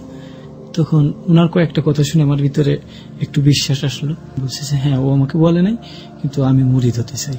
উনি মাগরিবের নামাজ বাদে বিশাল একটা মসজিদ আর বড় সাদা একটা রুমাল, দুই সাইড দিয়ে লোকজনে ওই রুমালটা ধরে, উনি মাঝখানে ধরে, সেই সোজা আমার হাতটা দিয়ে উনি আমার হাতের পর হাত রেখে কি দোয়া দরুদ পড়ছে আল্লাহ মাহবুদ জানে। হরে টুরে বলছে তোর এত রাগ আর তোর যে বিপদ আপদ, তোর সামনে আরো বেশি বিপদ। বলতেছে যে তোরে আমি একটা থিম বলে দিই, তুই এইটা একটু মেনে চল। উনি যা বলে আমি সায় দিই। বলছে তুই যেদিন স্বপ্ন খারাপ দেখবি সেদিন বাড়ি থেকে বেরোবি না, যেদিন ঘুম থেকে উঠে রাগ টান টান তুই ওদিনও বেরোবি না, তুই এই জিনিসটা একটু ফলো কর। এ সময় 15 দিন অতিবাহিত হয়ে যায় এসে যে কলোনিতে। তখন আমি আবার ওইখান থেকে মন টেকে না বাড়ি চলে আসছি। তখনকার সম্ভবত দারোগা ছিল, সম্ভবত হাসান, খুব পাগলা দারোগা। ওর নাম শুনলে এলাকা চোয়া হয়ে যেত। ওই গেছে, ওর বাইকটা ডাবল সাইলেন্সার ছিল, তখন এলাকায় ডাবল সাইলেন্সার খুব কম দেখা যেত, শব্দটাই অন্যরকম। ওর বাইকের শব্দ পেয়েই আমি ওই পিছন দিয়ে বার হয়ে গেছি, কারণ আমার পিছনে একটা ভয় আছে। ও আবার যেই চলে গেছে কিছু টাইম পরে আমি আসছি। আব্বা বলতেছে যে তোর নামে মার্ডার কেসের মামলা, কোথায়? কুমিল্লায়। আমি বলছি না তো, আমি তো কুমিল্লায় যাইনি। কোথায় ছিলি? ছিলাম তো আপাকে বাসায় যোগাযোগ করার তো সিস্টেম নাই সেই সময়। তো উনি ওই টাইমে নেমেছে, আচ্ছা চিন্তা করছে যে না এর পক্ষে তো সম্ভব না এটা করা। তারপরে যে 2-4 দিনের ভিতরে, 1 মাস লাগে নাই, হান্নান ফিরে এসছে, আইসি ফোন দিছে। পরে মোটামুটি আমার সাথে হান্নান যোগাযোগ করছে। আমি বলছি যে ভাই পুলিশ এসছে, বলছে কেসটা আমি দেখতেছি। পরে উনি আবার কি দিয়ে কি করে আমার বললো তোর সাক্ষী দিতে, তোর কোর্টে উঠতে হবে। তখন আমার ভিতরে একটু ভয় লাগলো যে শেষ পর্যন্ত কি ধরাই দেবে। তখন 2 তারিখেই ও আমারে জামিন করায় দেয়। কোর্টে ওঠেন আপনি? হ্যাঁ 2 তারিখ উঠি। ওঠার পরে কিভাবে জামিন হয় আপনার? ও উকিল টুকিল ও রাইখে দেয়, কিভাবে করাই সিস্টেম সবগুলোই ও করছে। পরে আমি খালি উঠে দাঁড়াই থাকি, আর কোনো কিছু আমার কাছে জিজ্ঞাসা করে না। 2 পক্ষের উকিল বুঝাবুঝি করে, আর হান্নানও আমার সাথে থাকে এই সময় কুমিল্লায়। ওই মামলা করলো, ওই আপনাকে জামিন দিয়ে দিল কেন আপনি জিজ্ঞেস করেছিলেন? আর ও যে মামলা করলো সেটা আপনি জানলেন কিভাবে? ও বলছে আমাকে। কেন? বলছে যে তুই আমার পর রাগ হয়েছিস, মামলাটা করছি এই জন্য ভবিষ্যতে তোর আর কোনো বিপদ হবে না, বিচার হয়ে গেলি কেসটার। আর আমি থাকতে যত সহজে এই কেসের জামিন পাবি, তোরে কে করে দেবে জামিন? এত সহজে জামিন তুই পাবি না তো। তখন উনি এই জামিনগুলো উনি করে দিল। হঠাৎ আমি বুঝলাম যে না, আমার মনে হয় একটা দিকটা উনি ভালো চাচ্ছে, যে আমার এই ভবিষ্যতে ঝুলে রাখতে চাচ্ছে না। তখন চলে আসছি, আসার পরে ওর মতে আমি আমার মতে আবার সম্পর্ক বিচ্ছিন্ন করে ফেলি হান্নানের সঙ্গে। কোনো কিছু চাইতো না আপনার কাছ থেকে? কিছু চাইতো না, এই সময়ও কিছু চাইতো না, সম্পর্ক বিচ্ছিন্ন। হঠাৎ করে ফোন দিতে দিতে 3 দিন আমার ভাই বললে আমি ফোন ধরি না। পরে বলছে যে হান্নান খুব বিপদে আছে। আমার ভাই বলতেছে হান্নান খুব বিপদে আছে। কোন ভাই? ওই যে ভাই ফোন সংবাদ দিয়ে আনা করতো, দোকানদার। হ্যাঁ, দোকানদার, খুব বিপদে আছে, তোর একটু কথা বলতে বলছে। তখন আমি চিন্তা করলাম লোকটা কিছু না করলেও আমার জামিন দিছে, যে কথা বলে দেখি। ওর কথা বলতেছে যে তোদের ওইখানে আমি একটু কয়েকদিন থাকতে আসবো। কি ব্যাপার ভাই, আমি তো গরিব মানুষ, আর আপনার পক্ষে তো থাকা সম্ভব না। পরে বলতেছে আরে সেটা কোনো বিষয় না, তোর এই যে থাকা যাবে কিনা বল। পরে বলছি বিষয়টা বলা যাবে না। বলছে যাবে কি? বলছে আমার খুব তাড়া করছে, আমার একটু আত্মগোপন করতে হবে। আমি বললাম যে শত্রু তো আমাদেরও আছে, আমার না থাকলেও আমার বাপ চাচাদের আছে, তো যদি আসেন কিভাবে আসবেন আমি কি বলবো। আর আমার আত্মীয় স্বজন যা আছে এলাকার লোক পড়াইছে না, তারা কম বেশি আসে যায়। ওরা বলছে ওইটা আমি সিস্টেম করে নেবো, তোদের এলাকায় আসার পরে তুই কোথায় দেখা করবি। বলছে যে আমাদের বাড়ি খোঁজ নিন। পরে ও তো চেনে আমাদের বাড়ির পথ, ও গেছে। সে সময় বলছে রাত 11টা 15টা, এই টাইমে হান্নান 2 দিন পরে আর কি আমাদের বাড়ি ঢুকছে। ঢুকলে যে ডাকতেছে, ডেকে বলতেছে যে থাকবো। আমি বলছি যে এখন কি মারে ডাক দিব, খাওয়া দাওয়া করে আসছেন? বলছে যে হ্যাঁ আমি খাওয়া দাওয়া করে আসছি, আর এখন ডাকা লাগবে না। পরে আমি আর ডাকি নাই, মা ঘুমাই রয়েছে। সকালবেলা আমি আব্বারে বললাম যে আব্বা আমার এক বন্ধু আসছে, এর খুব বিপদ, কি করা যায়? তখন বলছে যে কি করা যাবে, কি বিপদ তুমি বলো। এখন তো আমি বলতে পারতেছি না যে ওই আগে আমি মামলার আসামি হয়েছি, আর যদি বলি এই কেস তাহলে পুরোপুরি বিশ্বাস করবে যে ঘটনা এইটাই ঘটাইছে দুইজন। রাইট। এখন আমি বলছি যে খালি খালি একটা মিথ্যা মামলায় পড়েছে, পড়াশোনা করে। বলছে কি পড়ে? বলছি যে মাস্টার্স কমপ্লিট করতে পারি না, 1 বছর আছে। হান্নানের কথা বলছে। 2-4 দিন যখন আমার সাথে ঘুরছে, এলাকার লোক একটু সন্দেহ করে, আর ও খুব ট্যালেন্ট হান্নান। তখন বলতেছে তোদের বাড়ি আমি কামলা। বললাম তো আমার তো কোনো কাজ নেই। বলছে না তারপরেও কামলা। পরে আবার ওই যে কিছু কিছু কামলা নিতাম ঘেরের পাড় বাঁধতে। কি বলতে? পুকুর লিজ, মাছ চাষ। ওই তো পুকুরের পাড় বাঁধতে। হ্যাঁ। কি চাষ করতেন? কি ধরনের মাছ চাষ করতেন? মানে যেটা ফোনা মাছ, চিংড়ি মাছ। চিংড়ি মাছ চাষ করতেন। আচ্ছা। ও বললো যে আমিও কাজ করবো। বলছে ভাই হয় নাকি, আপনার তো আমি চিনি আর কেউ না চিনুক। পরে যেতাম দুজন একই সাথে যেতাম, যেটে ওরে নিয়ে আমি ঘুরতে চলে যেতাম বিলের ভিতরে, ঘুরে টুরে আসতাম। এদিক কামলা যারা ছিল ওরা কাজ করতো। এইভাবে কয়েকদিন চলতেছে। বিষয়টা তো আব্বারে বলছি যে বিপদে পড়ে আসছে।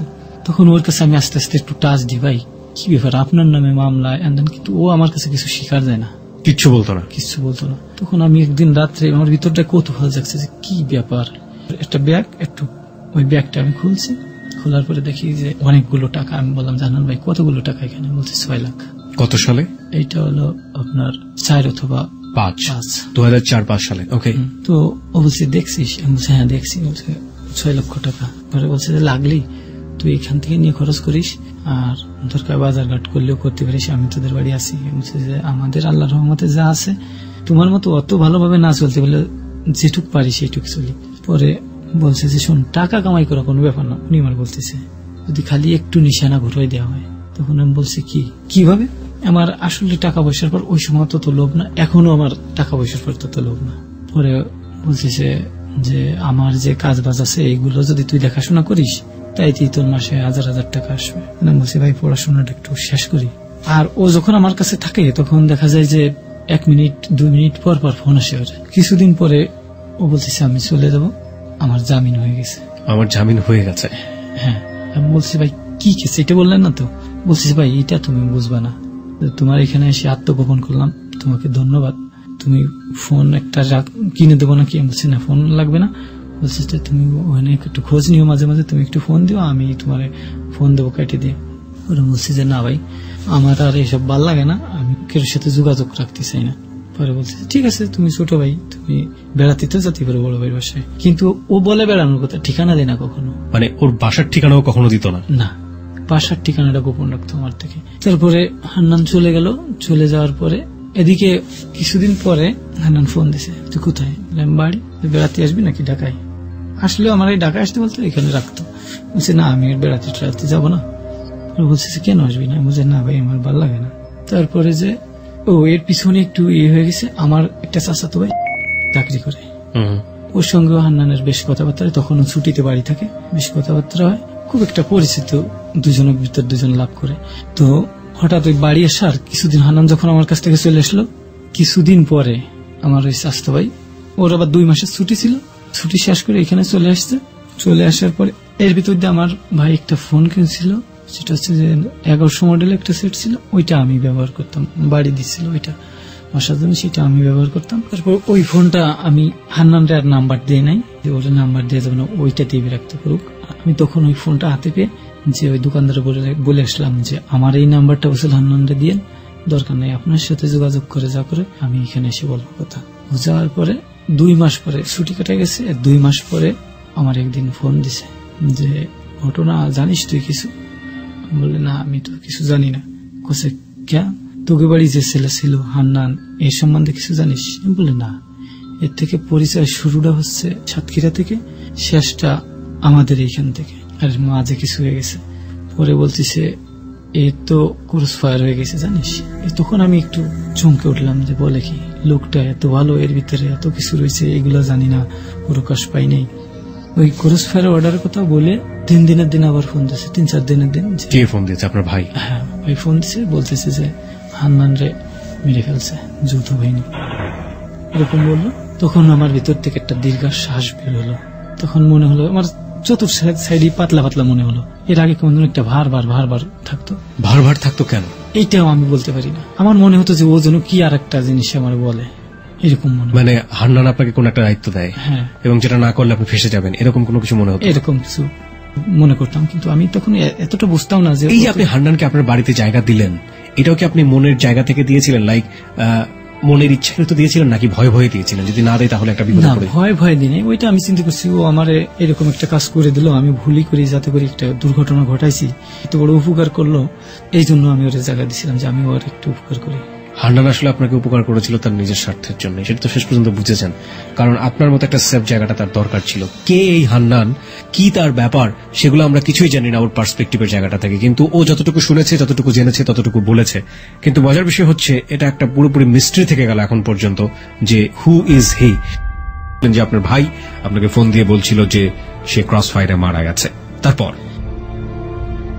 আমি উনাকে জিজ্ঞেস করলাম যে এটা তুমি কিভাবে জানো? রাইট, সেটা তো আমাদেরও প্রশ্ন। হ্যাঁ, তখন উনি বললো যে আমি এখানে আসছি। ওর বাড়ি কোথায়? ওর বাড়ি তো আমিও জানি না কোথায়। তখন উনি বললো যে টাঙ্গাইলের এদিকে। টাঙ্গাইলের এদিকে? উনি ফুল ঠিকানাটা ওর দিয়ে দিল।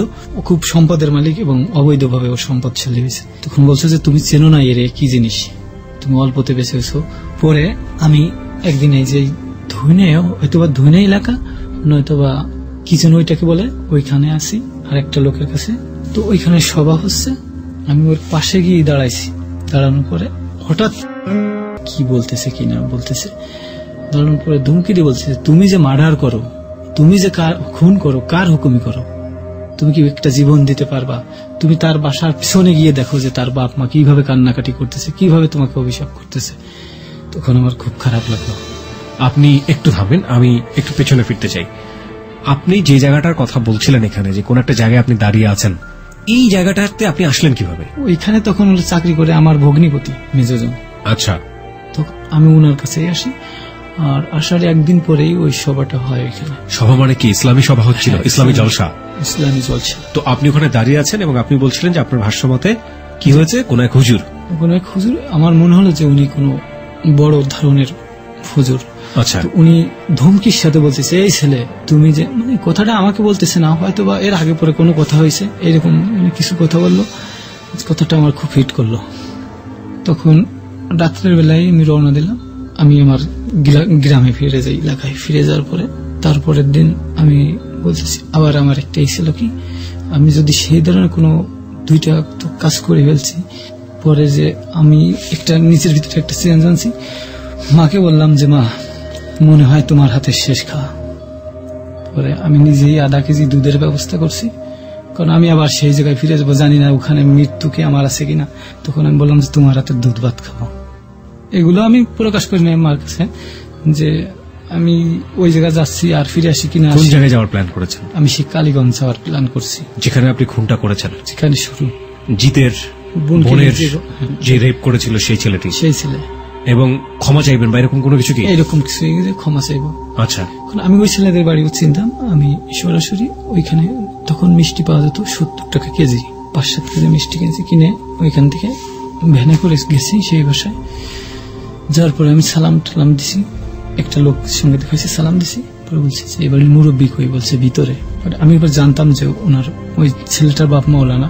সালাম দিছি, সালাম দিলে উত্তর দিছে, বলছে বসো বাবা, তোমার তো ছিলাম না, মানে কৌশলাতে উনি আমার সঙ্গে বিনিময় করতেছে। ওনার ওই ছেলের প্রসঙ্গ তুললাম, তোলার পরে উনি খুব আফসোস করলো, কান্নাকাটি করলো। তারপরে যে একসময় যে আমার পজিটিভে চলে আসলো। দাঁড়ান দাঁড়ান দাঁড়ান, ইজ ইট রিয়েলি পসিবল? আপনি কি বলেছিলেন? আমি উনাকে বলছি যে কাকা, আপনার যে ছেলে মার্ডার হয়েছে এইগুলা নিয়ে কি মামলা টামলা করছেন, কতদূর কি? তখন উনি বলল যে আমি মামলা করতে চাইনি, মামলা করছিল আমার ছোট ভাই, সে আমার কাছ থেকে 3 লক্ষ টাকাও নিয়ে গেছে। এই যে মামলা করতে চাইনি, 3 লাখ টাকা নিয়ে নিল, আপনি জিজ্ঞেস করেননি যে কেন আপনি মামলা করতে চাননি? হ্যাঁ, জিজ্ঞেস করছে যে মামলা করতে চাননি কেন। উনি বলছে যে আসলে ওর চরিত্র খুবই খারাপ, আমি ওর জন্য আমি এলাকায় মুখ দেখাতে পারি না, মাথা উঁচু করে চলতে পারি না। লাস্টে যে উনি আমাকে বলল যে দুষ্টু গরু থেকে শূন্য বইল অনেক ভালো। তখন আমি বললাম যে, মানে আমি ওনার পাও ধরে বসছি, ওনাকে বললাম যে আপনি এত মহৎ লোক, আমি এই জিনিসটা জানি না। তারপরে ওনার স্ত্রী আসলে ওনারও পাও ধরলাম। উনি বলল, মুরব্বী বলল মৌলানা সাহেব যে আসলে আমি তোমার কোনো আসামি দেয় নাই এবং তোমার সম্বন্ধে আমি কিছু জানিও না, আর অজ্ঞাতনাময় অনেক লোক ছিল, সে কেসগুলো তো আমি নিজেই শেষ করে দিচ্ছি, যে কেস ছিল সেগুলো উনি নিজেই শেষ করে দিয়েছে। বলছে যে আমার সাথে কেউ শত্রুতা রাখার চেষ্টা আমি করবো না। আপনি কি স্বীকার করলেন যে আপনি খুন করেছেন? আমি স্বীকার করছি এতটুকু যে আঙ্কেল আমি আঘাত করছিলাম, কিন্তু সে আঘাতে সে পড়ে গেছে, কিন্তু আমার আঘাতে মারা যাবে বলে আমার মনে হয় না। That was the thing. Okay, উনি বলল যে তুমি জান দেওয়ার কে আর নেওয়ার কে, দেওয়া এবং নেওয়ার জন্য উপরে একজন আছে। এখন আমি আরো ডিপলি ভাবে চিন্তা করতেছি ওনার কথা, যে ইনি কোনো সাধারণ লোক না, যে যার ছেলেকে আমি আঘাত করলাম, যার ছেলের মৃত্যু হলো, আর সে আমারে বলে যে তুমি জান দেবার কে নেবার কে, দেওয়া নেওয়ার জন্য উপরে একজন আছে। প্রিয় যাচ্ছেন, হ্যাঁ, যে জায়গাটিতে আমরা ছিলাম, বলেন তারপর। তখন আমার চিন্তাধারা ছিল যে এরা যদি আমাকে মেরেও ফেলে, এই বলে আমার ভিতরে কোনো শোক তাপ কিছু থাকবে না। ওনারা নির্দ্বিধায় আমাকে ক্ষমা করে দিলেন। তখন আমাকে বেড়াতে বললেন, আমি বেড়ালাম না, আমি ওই দিনেই আবার রওনা দিলাম, চলে আসলাম। আমি বললাম যে যদি মন থেকে ক্ষমা করেন তাহলে দোয়া করেন আমার জন্য, আমি যেন আর খারাপ পথে না যেতে পারি। আপনি আপনার ওই বন্ধুর সাথে দেখা করেননি, জিতের সাথে? না, জিতের সঙ্গে আর দেখা করিনি, দেখা করার চেষ্টাও আমি করিনি। তখন এলাকায় চলে আসছি। এলাকায় চলে আসার পরে জিতরে ফোন দিই, জিতরে ফোন দেওয়ার পরে জিতের বাবা ধরে। উনিও ঠিক যে পুকুর খুঁড়েছিল, উনি খুঁড়েছিল সেই পুকুরে পড়ে উনি মারা গেছে। মানে উনাকে ওনার দল থেকে শেষ করে দিছে। জিতকে? জিতকে। তখন ওর মার সঙ্গে কথা বললাম, আমি বললেই হাওয়া করে কেঁদে উঠলো ওর মা। আমি মনে মনে বললাম যে ভালোই হয়েছে, ওই সময়টা খুশি হলাম। তখন আমার ভিতরে একটা ভয় আসলো যে না জানি আমার আবার এই পথে কবে যেতে হয়। আমি চিন্তা করলাম যে সিম এটা চেঞ্জ করে দেবো, সিমই রাখবো না, সিম চেঞ্জ করে দিলাম। আমি সেকেন্ড খুনের ব্যাপারে আপনার কাছ থেকে জানতে চাই। আপনি কালুকে যে খুন করলেন, আপনার ভিতরে অনুশোচনা জাগলো, কিন্তু কালুকে তো আপনি খুন করেছেন। হ্যাঁ। তো কালুর ব্যাপারে আপনি কি মাপ চাওয়ার কোনো চিন্তা ভাবনা ছিল না? কালুর ব্যাপারে আমার কোনো চিন্তা ভাবনা ছিল না, কারণ আমি মনে করি সে বড় ধরনের অপরাধ করছে, তার পিছনে আমি একটা অপরাধ করে দিচ্ছি, একটা ভুল করে দিচ্ছি। এটা নিয়ে আপনার ভিতরে কোনো মানবিক বোধ কখনো কাজ করে? ওইটা নিয়ে আমার ভিতরে কোনো মানবিক বোধ জাগে নাই। ওকে। তারপরে যে ভালোভাবে জীবনযাপন করতেছি, হঠাৎ করে একদিন কোন এক মেয়ের এসে আমি ফাঁদে পড়ে যাই। ফাঁদ বলতে কি, ভালো লাগা ভালোবাসার একটা বিষয় আছে, সেই বিষয়বস্তুগুলো ওই মেয়েটাকে নিয়ে আমার ভিতরে কাজ করে, যার জন্য এক সময় যে মেয়েটাকে চোখে চোখে রাখি, এক সময় যে প্রস্তাব দিয়ে দিই। এবং মেয়েটা ছিল আমারই ভাবির বোন, ছোট বোন। আসলে এটা বলতে আমার খুব খারাপ লাগতেছে। বেশ কিছুদিনের সম্পর্ক, মানে আমার ভাবি জানতেন যে ওনার বোনের সঙ্গে আমার সম্পর্ক। তখন উনি চিন্তা করতো যে আজ আছে কাল থাকবে না, এরকম একটা সম্পর্কটা এত বেশি ক্লোজ হয়ে গেছে যে এখন ছোটার কোনো সময় নেই। উনি বারবার তার চাপ দেয়, এদিক থেকে আমার কাছে এসে বলে যে ও তোর কথা খুব ভালো ভালো বলছে। তারপরে এদিক থেকে আমি বলি যে না, ও তো সবসময় আমার সঙ্গে কথাবার্তা বলে, যা বলি উনি আমার কাছ থেকে ওইগুলো সংগ্রহ করে ওরে যে চাপ দেয়। তখন ও একদিন আমাকে বলছে সে রাত্রের বেলায় আপনি আমার সঙ্গে আপনি করে কথা বলতো। আসলে ও খুব চাপা স্বভাবের ছিল, তখন ও বলছে আপনি কি এগুলো কাউকে বলেন? আমি বলছি তুমি বলো যার কাছে, আমিও তার কাছে বলি। বলছে মানে? আমি বলছি তোমার আপার কাছে তুমি বলছো আর আমি আমার বাবির কাছে বলছি, একই কথা। বলছে না তো ভাই, আমি তো আপার কাছে কিছু বলিনি। পরে আমি বলছি যে তোমার আপা এই কথাগুলো কৌশল করে বাইর করে এনেছে না। পরে যে এই মোটামুটি বাধা বিঘ্ন যা করার আমার বাবি সৃষ্টি করে, আবার আমি ওনাকে ম্যানেজ করে নিই, বিভিন্ন ধরনের কথা বলে ও ম্যানেজ করে নেয়। ওর সঙ্গে আমার সম্পর্কটা হয়ে গেছে আমার প্রায় আরো 3-4 বছর, আর শেষ হয়েছে 13 সালে। মানে 2013 আগে 3 থেকে 4 বছরের সম্পর্ক ছিল। শারীরিক কোনো সম্পর্ক আমার সাথে ছিল না, আমার সঙ্গে ছিল একটা মনের সম্পর্ক। মনের সম্পর্ক খুব ভালো। ও খুব ভালোবাসতো আমাকে, আমরা কথা বলতাম খুব গোপনে। দেখা যেত রাত 12টার দিকে ও ফোন দিত, নয় আমি দিতাম। কম সময় কথা বলতাম, 15 থেকে 20 মিনিট। একদিন পহেলা বৈশাখে আমার যেতে বলছে গোপালগঞ্জ, তখন ওরা ভাড়া থাকে। আমি সকাল 9টার দিকে গেছি। আমি যখনই ওদের বাসায় যেতাম তখন কিছু না কিছু, ওই কলেজ গেটে একটা আমার বন্ধুর ফুলের দোকান আছে মনির, ওর ওইখান থেকে ফুল নিয়ে যেতাম। কিন্তু ফুলের দাম কোনোদিন নিত না। কে নিত না ফুলের দাম? ফুলের দাম নিত না মনির। মানে মনির আপনার বন্ধু ছিল? হ্যাঁ। ওকে। ফুল পেয়ে খুব খুশি হতো। ওর ভিতরে কোনো চাহিদা ছিল না, ধরেন যেমন পোশাক আশাক, ঘোরাফেরা, খাওয়া দাওয়া, তার স্বভাবে তারে আমার খুবই একটা ভালো লাগতো। যদিও তার চেহারাটা তত ভালো না। আরেকটা কথা আছে যে প্রেয়সী কখনো কুৎসিত হয় না। রাইট, প্রিয়ার কি রূপ সেই জানে যে কখনো ভালোবাসে। তো ওই দিনটা ছিল হলো পহেলা বৈশাখ। আমাকে বললো যে আজকে একটু বেরোবো। তখন বেরোইছি, বেরোনোর পরে ঘুরে ফিরে রাত 9টা বেজে গেছে, সারাদিন ঘুরছি। আবার আমার এলাকার থেকে একটা ফোন আসছে, আমার অন্য একদিকে যেতে হবে। আমি ওর বাসার সামনে নামাই দিয়ে আর চলে এসেছি। তারপরে যে ফোন দিছিল তার কাছে গেছি, যার পরে ও আমাকে নিয়ে এক জায়গা গেছে। রাত্রেবেলা ফিরে এসে ফোন দিছে, ফোন দিয়ে বলতেছে যে তুমি কি কালকে আসবা? বলছে গোপালগঞ্জ আমি আসতে পারি, কিন্তু তোমাদের ওইদিকে যাবো না। তখন তো বিএন এর একটা সম্পর্ক, তাদের বাসায় আমি গেলে তারা না বলতে পারতেছে না, বা সে আসলেও না করতে পারতেছে না। কিন্তু সামথিং কিছুটা সবার ভিতরে ওই জিনিসটা প্রকাশ হয়েছে। আমারে বলতেছে যে তুমি কিছু একটা করো। বলছি যে আমি তো করার চেষ্টা করি, আমারে তো কাজে ফিভার করে না। মানে চাচ্ছিল যে আপনি কিছু একটা করেন, জব কিছু একটা করেন। হ্যাঁ।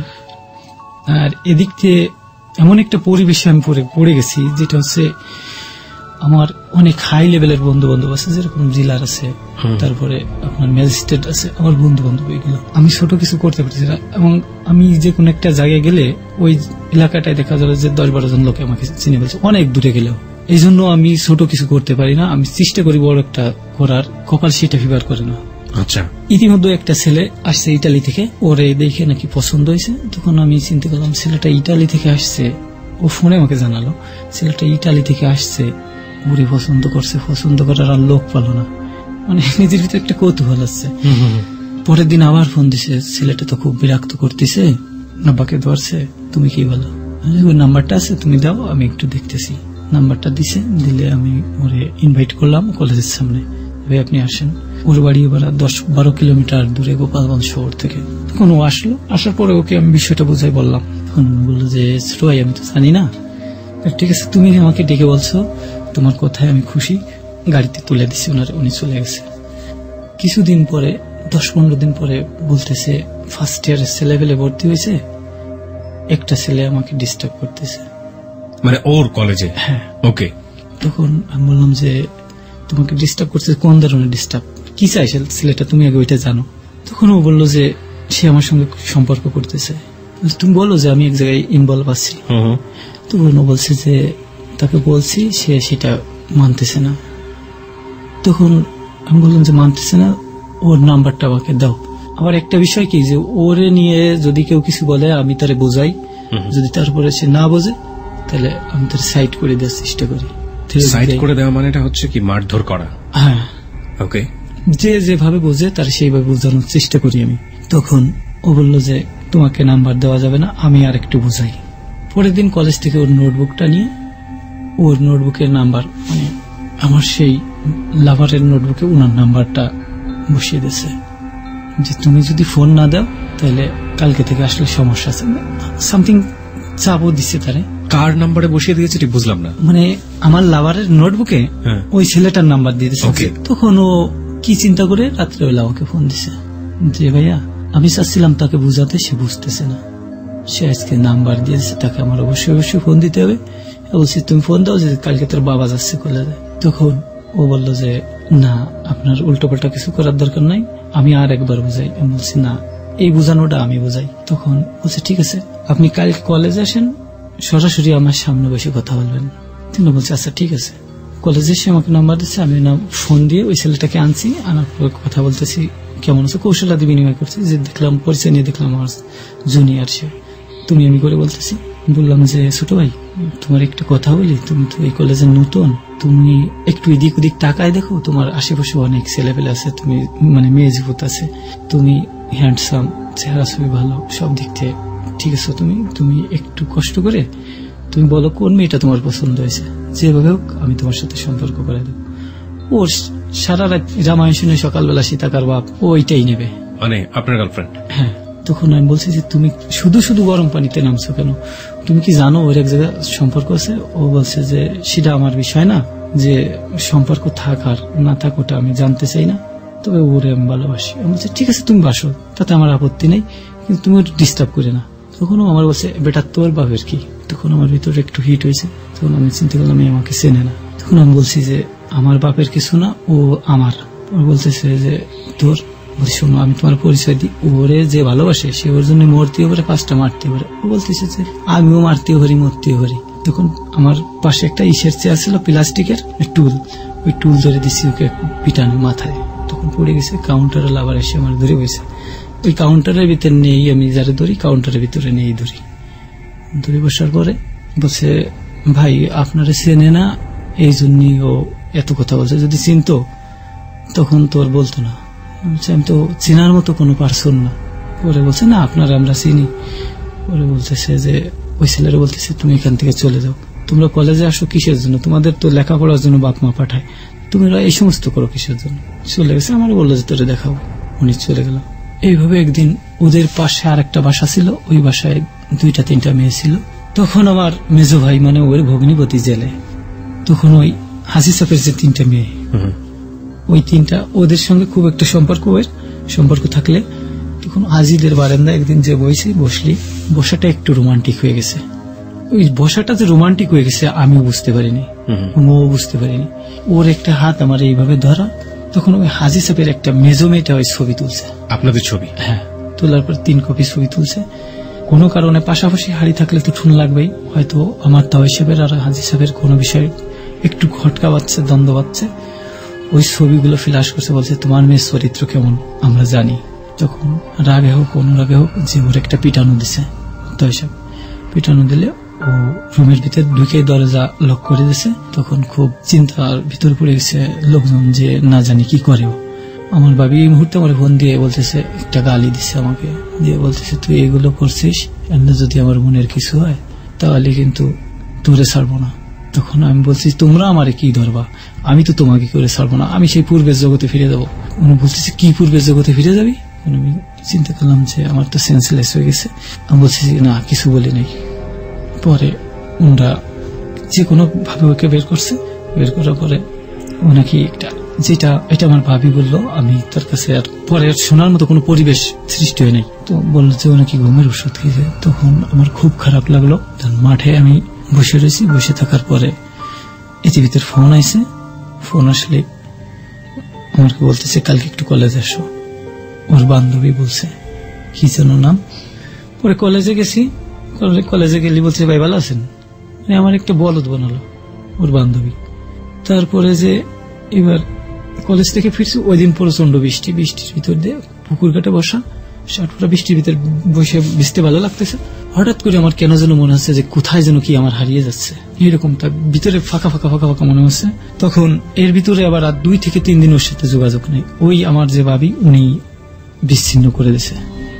ভাবি বিচ্ছিন্ন করে দিয়েছে যোগাযোগ? তার ফোন নিয়ে গেছে, আমি ফোন দিলে পাই না ওনারটা। উনি তখন ওই বাসায় ওনারে ফোন দিয়ে বলছে সে কাজে ব্যস্ত, কলেজে গেছে, হ্যান ত্যান এটা ওটা বলতে তালে থাকে। মানে এই সময় মনে হচ্ছে কিছু একটা আমার ভিতর থেকে হারাই যাচ্ছে। জীবনের সবচেয়ে প্রিয় জিনিসটির কথা বলতে গিয়ে সেটা হচ্ছে আপনি একটি মেয়েকে ভালোবেসেছিলেন, এবং যে মেয়েটির কথা বলতে গিয়ে আপনি বারবার বলছিলেন যে আমি হয়তো শেষ করতে পারবো না। আমরা শেষের দিকে আসতে চাই এবং আপনাকে বলবো যে আপনি চেষ্টা করুন please. We want to reveal the story what happened in your life. Okay, তারপর পরে পুকুর ঘাটাতে বাড়ি গেছি। বাড়ি যাওয়ার পরে খুব খারাপ লাগতেছে, শুয়ে আছি।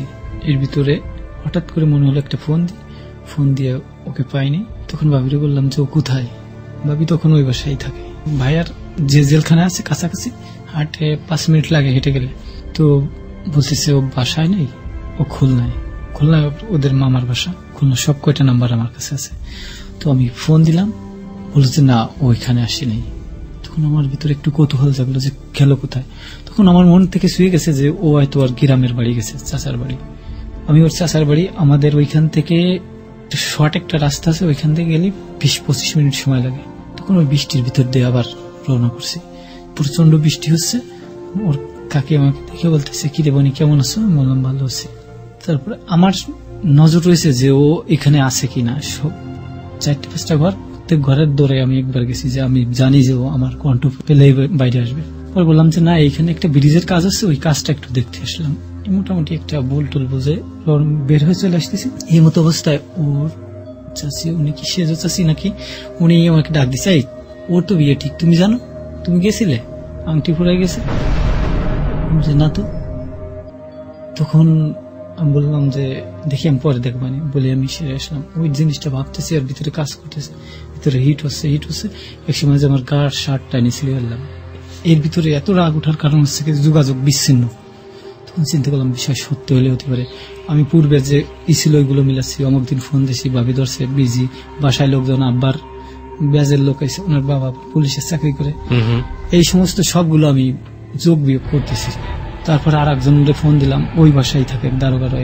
ওদের বাসায় কি কোনো মেহমান আসছিল? উনি বললো যে ভাই আমি গ্রামে গেছিলাম, তো এসে দেখছি অনেক প্লেট বাইরে আছে।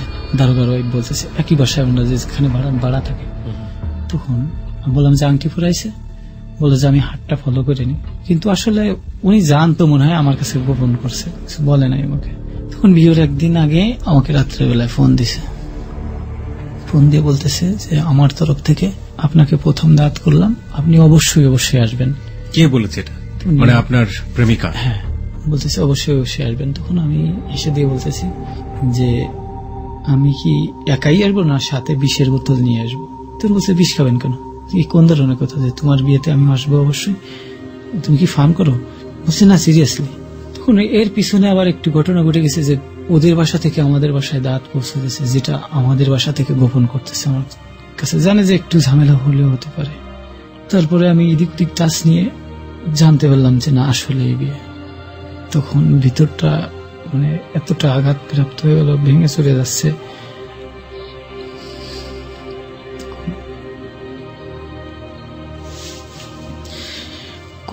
কোনোভাবে নিজেকে কন্ট্রোল করতে পারছি না। তখন আমি চিন্তা করলাম যে আরেকটা রিস্ক জীবনে নিব। আমি আমার যে লোকগুলো ছিল আমি ওইগুলো সেট করলাম, বন্ধু বান্ধব প্রায় 1.5 কিলোমিটার নিয়ে আমি ওইগুলো সেট করে ফেলছি। 10-15 জন লোক, 4-5 জনের। শুধু টার্গেট কি ছিল? আমার টার্গেট ছিল যে আমি ওর স্বামীকে মেরে দেবো। মানে যে স্বামী হতে চাচ্ছে তাকে মেরে ফেলবেন? ওকে মেরে দেবো। তখন প্রত্যেকেরই গাড়ি টাড়ি দিয়ে দিচ্ছি, মোটরসাইকেল দিয়ে দেওয়ার পরে এবার বর 12:30 আসার কথা, আমার লোক ওই জায়গায় যাবে 12টায়। কপাল গুনে বর এসে 11টা 11:30 ইন করছে। তখন আমার ফোন দিচ্ছে, আমি তখন ওই সেই কলেজের মোড়েই আছি। আমাকে ফোন দিয়ে বলছে ভাইয়া বর তো, মানে আমার লোক পৌঁছানোর আগে তারা পৌঁছে গেছে। ওরা যে দেখছে আমার যে গেটের টেই ধরে দেবে। ফোন বলতেছে যে ভাইয়া বর তো পৌঁছে গেছে। আমার বিয়েটা হচ্ছিল কমিউনিটি সেন্টারে, গোপালগঞ্জ শহরের পরে। তখন আমি বলছি বলছো কি? বলছে হ্যাঁ সত্যি এসে দেখেন। আমি গেছি। যখন আমি উঠতেছি, যখন ও প্রথম তলার দ্বিতীয় সিঁড়ি, তো প্রথম তলার দ্বিতীয় সিঁড়ির মাঝামাঝি ও, আর প্রথম সিঁড়ির মাঝামাঝি আমি, পাক নেছে সিঁড়িটা। তখন ভিতর দিয়ে আমারে দেখতে পারছে, চোখে মায়াবী একটা ভাব আসলো ওর। তখন আর এক সিঁড়ি আগে ওইভাবে ভুটে ওই ফাঁকটা দিয়ে আমাকে দেখতেছে। সামনে ছিল ছোট খালা, আরো 2-3টে মেয়ে। এবার ভুট হয়ে আমাকে দেখতেছে। তখন ওর খালা বলতেছে তুই কি করিস? বলতেছে যে শাড়িটা ঠিক করতেছি। কথাটা আমার কানে আসছে, 2টা কথাই কানে আসছে। তখন আমি সরাসরি ওইখান থেকে উঠে গেছি 4 তলার ছাদে উঠে দাঁড়ায় রয়েছি। এক সময় যে ওর মামা আমার কাছে গেছে, মেজো মামা, আসলে খুবই মিষ্টি ব্যবহার তার। তিনি কিভাবে যেন জানতে পারছে যে আমি ওইখানে উপস্থিত।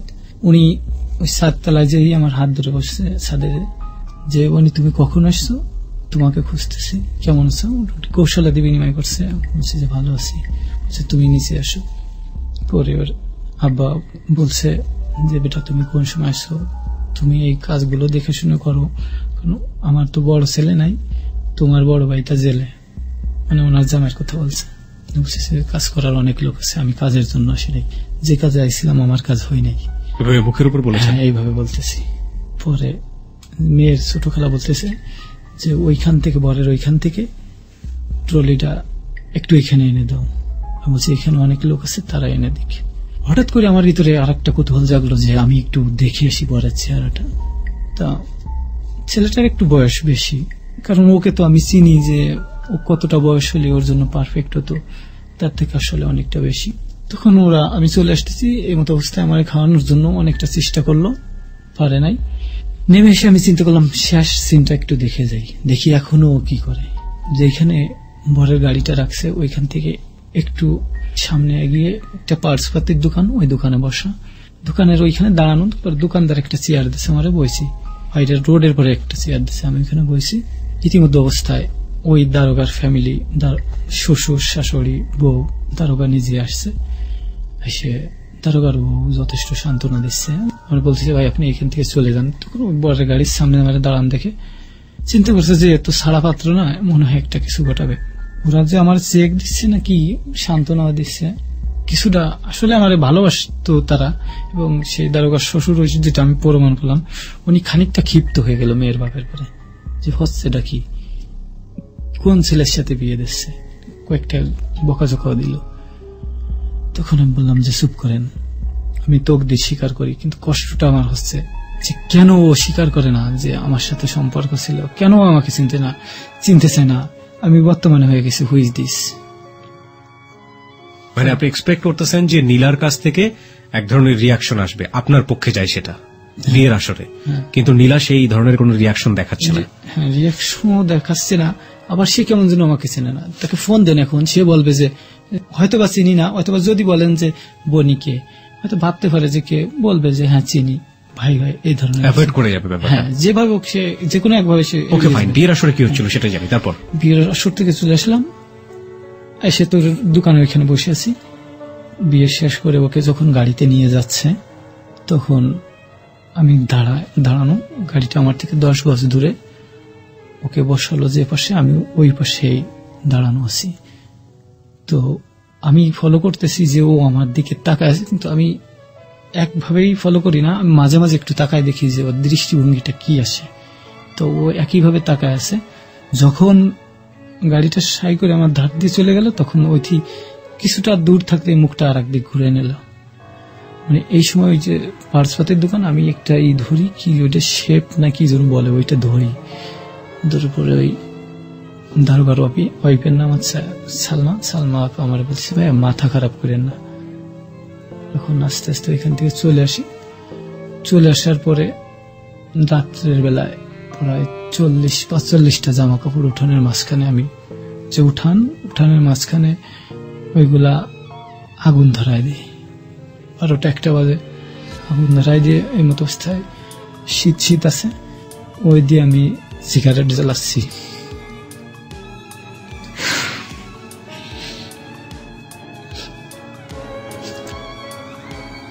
তখন আমার আম্মা উঠে বলে কি করতেছিস, সিগারেটটা হাতে নিয়ে বললাম মা তুমি ঘুমাও।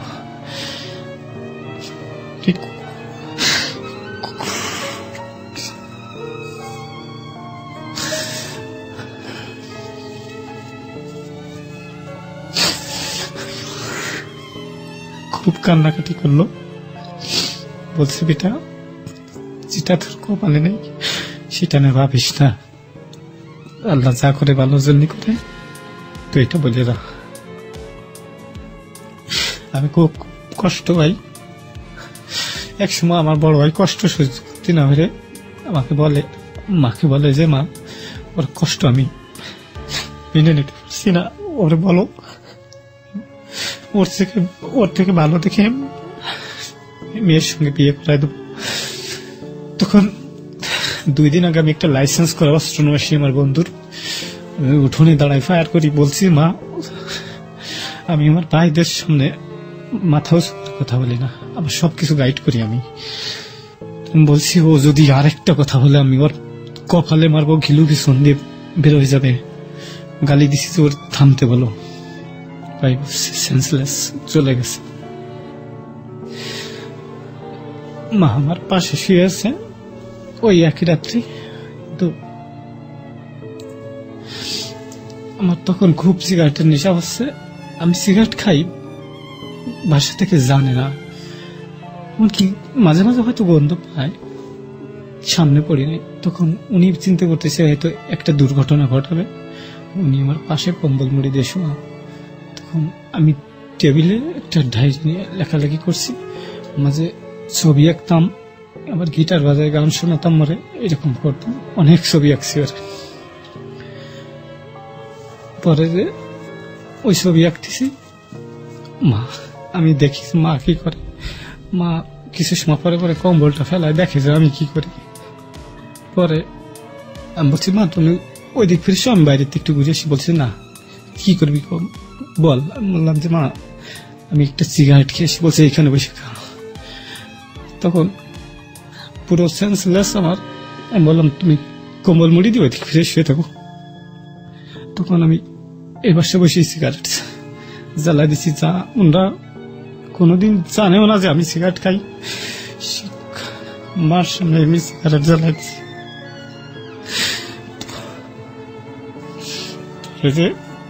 আমি একদিন জেলখানায় আমার বাইরে দেখতে গেছি, বেশ কিছুদিন যাই না এই ঘটনার পরে। দেখতে গেলে ও যেন কিভাবে সংবাদ পাইছে, সংবাদ পেয়ে আমার রিসিভ করতে গেছে। তখন আমি ওরে খুব বিশ্রী কথাবার্তা বলছিলাম মানুষের সম্মুখে। তখন ও চলে গেল, খুব কষ্ট নিয়ে চলে গেল। আপনার ভাই জেলখানাতে ছিল আপনি বারবার বলছেন। আপনার আপন ভাই? হ্যাঁ আমার আপন ভাই। উনি কি পরবর্তীতে ছাড়া পেয়েছেন? হ্যাঁ ছাড়া পেয়েছে, বর্তমানে বাইরে। মানে বাইরে মানে কি উনি কি নিরঙ্কুশ খালাস পেয়েছেন নাকি এখনো মামলার আসামি হিসেবে আছেন? না উনি খালাস পেয়েছেন, মামলা নেই ওনার নামে কোনো। ওকে ওকে। তো খুব গালিগালাজ করছি, চলে গেছে। তো আমার মানে যারা এই ঘটনাগুলো জানে অনেকদিন পর্যন্ত সেন্সলেস হয়ে এলাকা দিয়ে ঘুরে বেড়াচ্ছি। সবসময় আমার সাথে থাকতো আমার চাচতো ভাই, আমার ছেলে লিটন আমাকে সান্ত্বনা দিত। যদি আমাদের এলাকাটা আবার পশ্চিম পাড়া বলতো যে যদি পশ্চিম পাড়ায় কোনো হার্ট শক্ত লোক থাকে সেটা হচ্ছিস তুই, তাহলে তুই কেন এ নিয়ে হতাশা হবি। মানে কোনো কিছুতেই আমার আটকাতে পারতো না। দুটো কারণ এখানে। একটা হচ্ছে যে চাইলে তো আপনি তাকে বিয়ে করতে পারতেন, কারণ আপনার ভাবির আপন বোন সে ছিল। একটা জিনিসের অভাব ছিল, সেটা হচ্ছে আপনার কোনো জব ছিল না, আপনি কিছু করেন না, আপনি বেকার। এবং সেটার মাঝে মাঝে নীলা আপনাকে বলতো তুমি কিছু একটা করো। সেই জায়গা থেকে আপনার সমস্যা ছিল এটাই যে আপনি কোন ধরনের জব করবেন, কারণ আপনার ফ্রেন্ডরা তো সবাই হাই লেভেলের হাই প্রোফাইলের জব তারা করে। আপনার কোনো ছোট জব আপনার কাছ থেকে ব্যক্তিগতভাবে আপনার সাপোর্ট আসতো না। 1 2 নম্বর যেটা আমি পেলাম সেটা হচ্ছে যে নীলার ব্যক্তিগত সমর্থনের জায়গা। আপনি চাচ্ছিলেন যে নীলা তো বলতে পারে, নীলা তো চাইলে বিয়েটা ভন্ডুল করে দিতে পারে। আপনি একেবারেই যেটা ব্যক্তিগতভাবে প্রত্যাশা করছিলেন সেটা আপনি পাননি। শেষ পর্যন্ত কি আপনার কষ্ট বা দুঃখ এই জায়গাটায় এসে থেমে গেছে যে নীলা কেন এই আচরণটা করলো আমার সাথে? আমি পাশাপাশি আর একটা জিনিস স্বীকার করি সবসময়, যে কপালে যেইটা থাকে সেইটাই হয়। কিন্তু আমি সবসময় ওর কাছ থেকে আশা করছিলাম যে ও আমার সঙ্গে ভালো ব্যবহার করুক। খারাপ ব্যবহার কোনটা করেছে? খারাপ ব্যবহার করতো যে তো আমি বড় ধরনের একটা আঘাত পেয়েছি। ফোন দিলি সে রিসিভ করে বলতেছে আপনি ফোন দেন কেন। আমি যখন মেসেজ করছি ও বলতেছে, ও একদিন আমার সাথে তুই মুইয়ের কথা বলছে যে তুই গালিও দিছে বাচ্চা, তুই মেসেজ দিস কেন। তখন পাল্টা মেসেজে আমি লিখছি যে তুই কি আমার চিনিস, আমি মনে করলি 5 তলা থেকে গাছতলায় নামাই দিতে পারি তোর একদিনের ভিতর। এটা কি বিয়ের পরে? হ্যাঁ বিয়ের পরে। বিয়ের পরে আপনি চেষ্টা করতেন তার সঙ্গে কথা বলার জন্য? হ্যাঁ খুব খারাপ লাগতো, তবে আমি অন্য কোনো মাইন্ডে চেষ্টা করতাম না। আমি চিন্তা করতাম যে ওর সঙ্গে কথা বলে কিছুটা হালকা হওয়া যায়। ও কি নিজে থেকে বোঝানোর চেষ্টা করতো যে তুমি আর যোগাযোগ করো না, আমি অন্য সংসারে চলে এসেছি, আমার এখানে সমস্যা নাই, এই ধরনের কোনো চেষ্টা করতো না? ওর হাজবেন্ড কি জানতো যে আপনি ওকে লাভ করেন? পরবর্তী থেকে জেনেছে? হ্যাঁ পরবর্তীতে ও জানাইছে।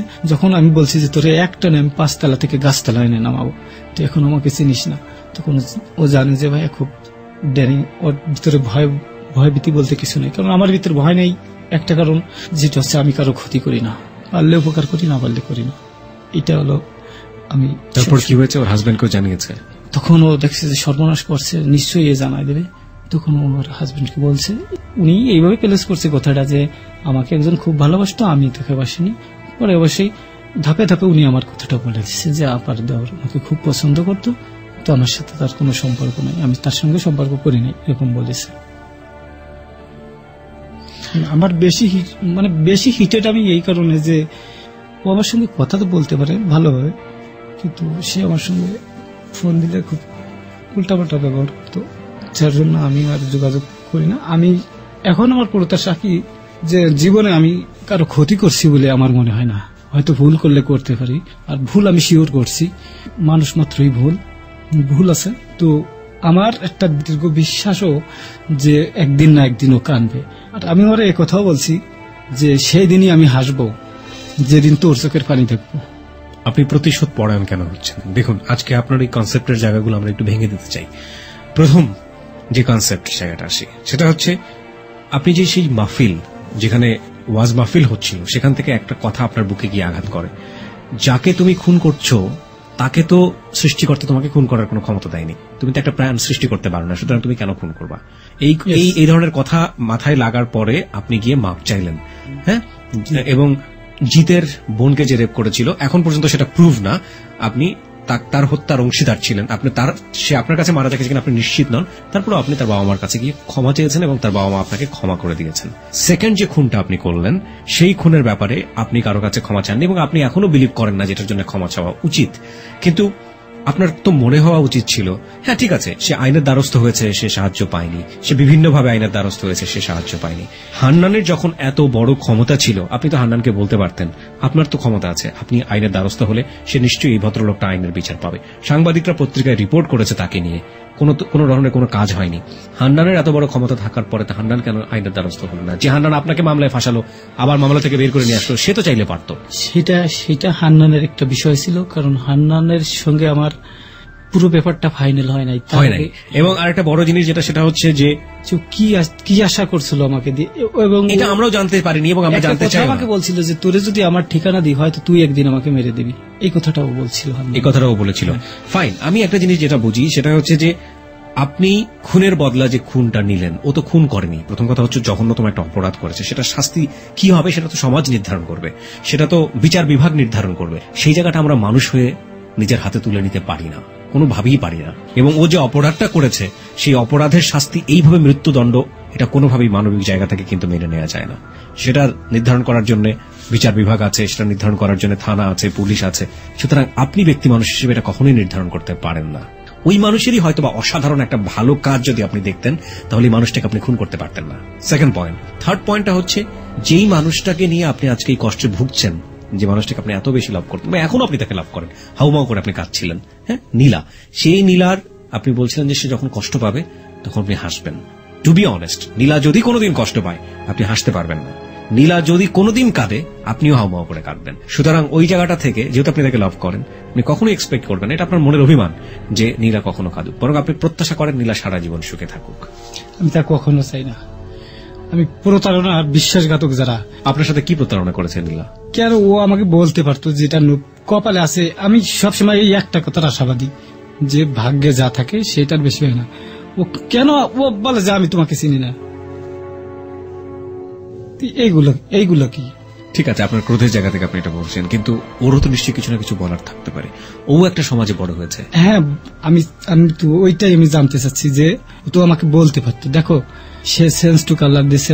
আমার ব্রেন পড়ার সময় ঠান্ডা থাকে, যখন হিট হয় তখন একবার গরম হলে ঠান্ডা হতে 7 দিন সময় লাগে। দেখুন, এটা আপনার জায়গা থেকে যেমন আপনার মতো করে সত্য, তেমনি নীলার জায়গা থেকেও নীলার মতো করেই সত্য। নীলা যে ব্যবহারটা করেছে সেটা আনকমন কোনো ব্যবহার না। যদি হয়ে থাকে আনকমন ব্যবহার, তাহলে আপনার ব্যবহারটাও কিন্তু আনকমন ব্যবহার। আপনি একদিন রাগ করে যদি 7 দিন মাথায় ধরে রাখেন, সেটা তো সাধারণ মানুষের ব্যাপার না। এবং একই সাথে নীলা যে ব্যবহারটা করেছে সেটাও সাধারণ মানুষের মতো ছিল না। নীলা আপনাকে অনেক ভালোবাসতো, আপনিও নীলাকে অনেক ভালোবাসতেন, 3টা বছর ধরে আপনাদের সম্পর্ক ছিল।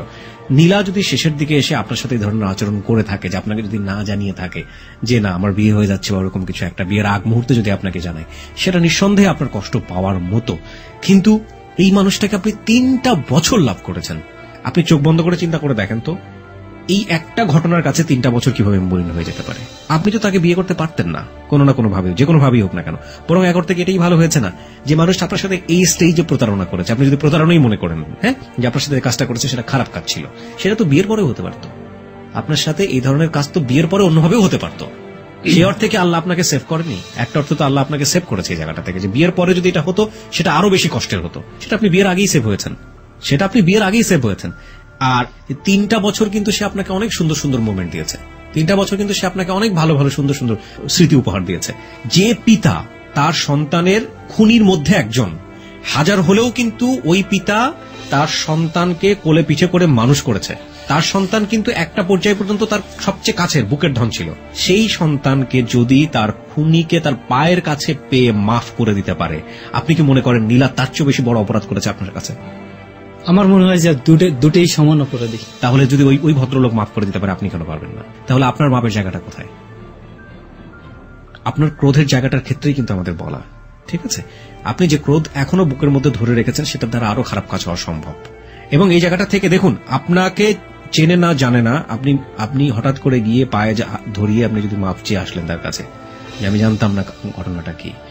একটা তো আপনি নিজে হাতে তার শরীরের একটা বিশেষ অঙ্গহানি করেছেন, সেটাও আপনি ডিটেল জানেন না, ব্যাকগ্রাউন্ডটা কি ছিল এবং ঘটনাটা কি ছিল, করেছেন আপনি।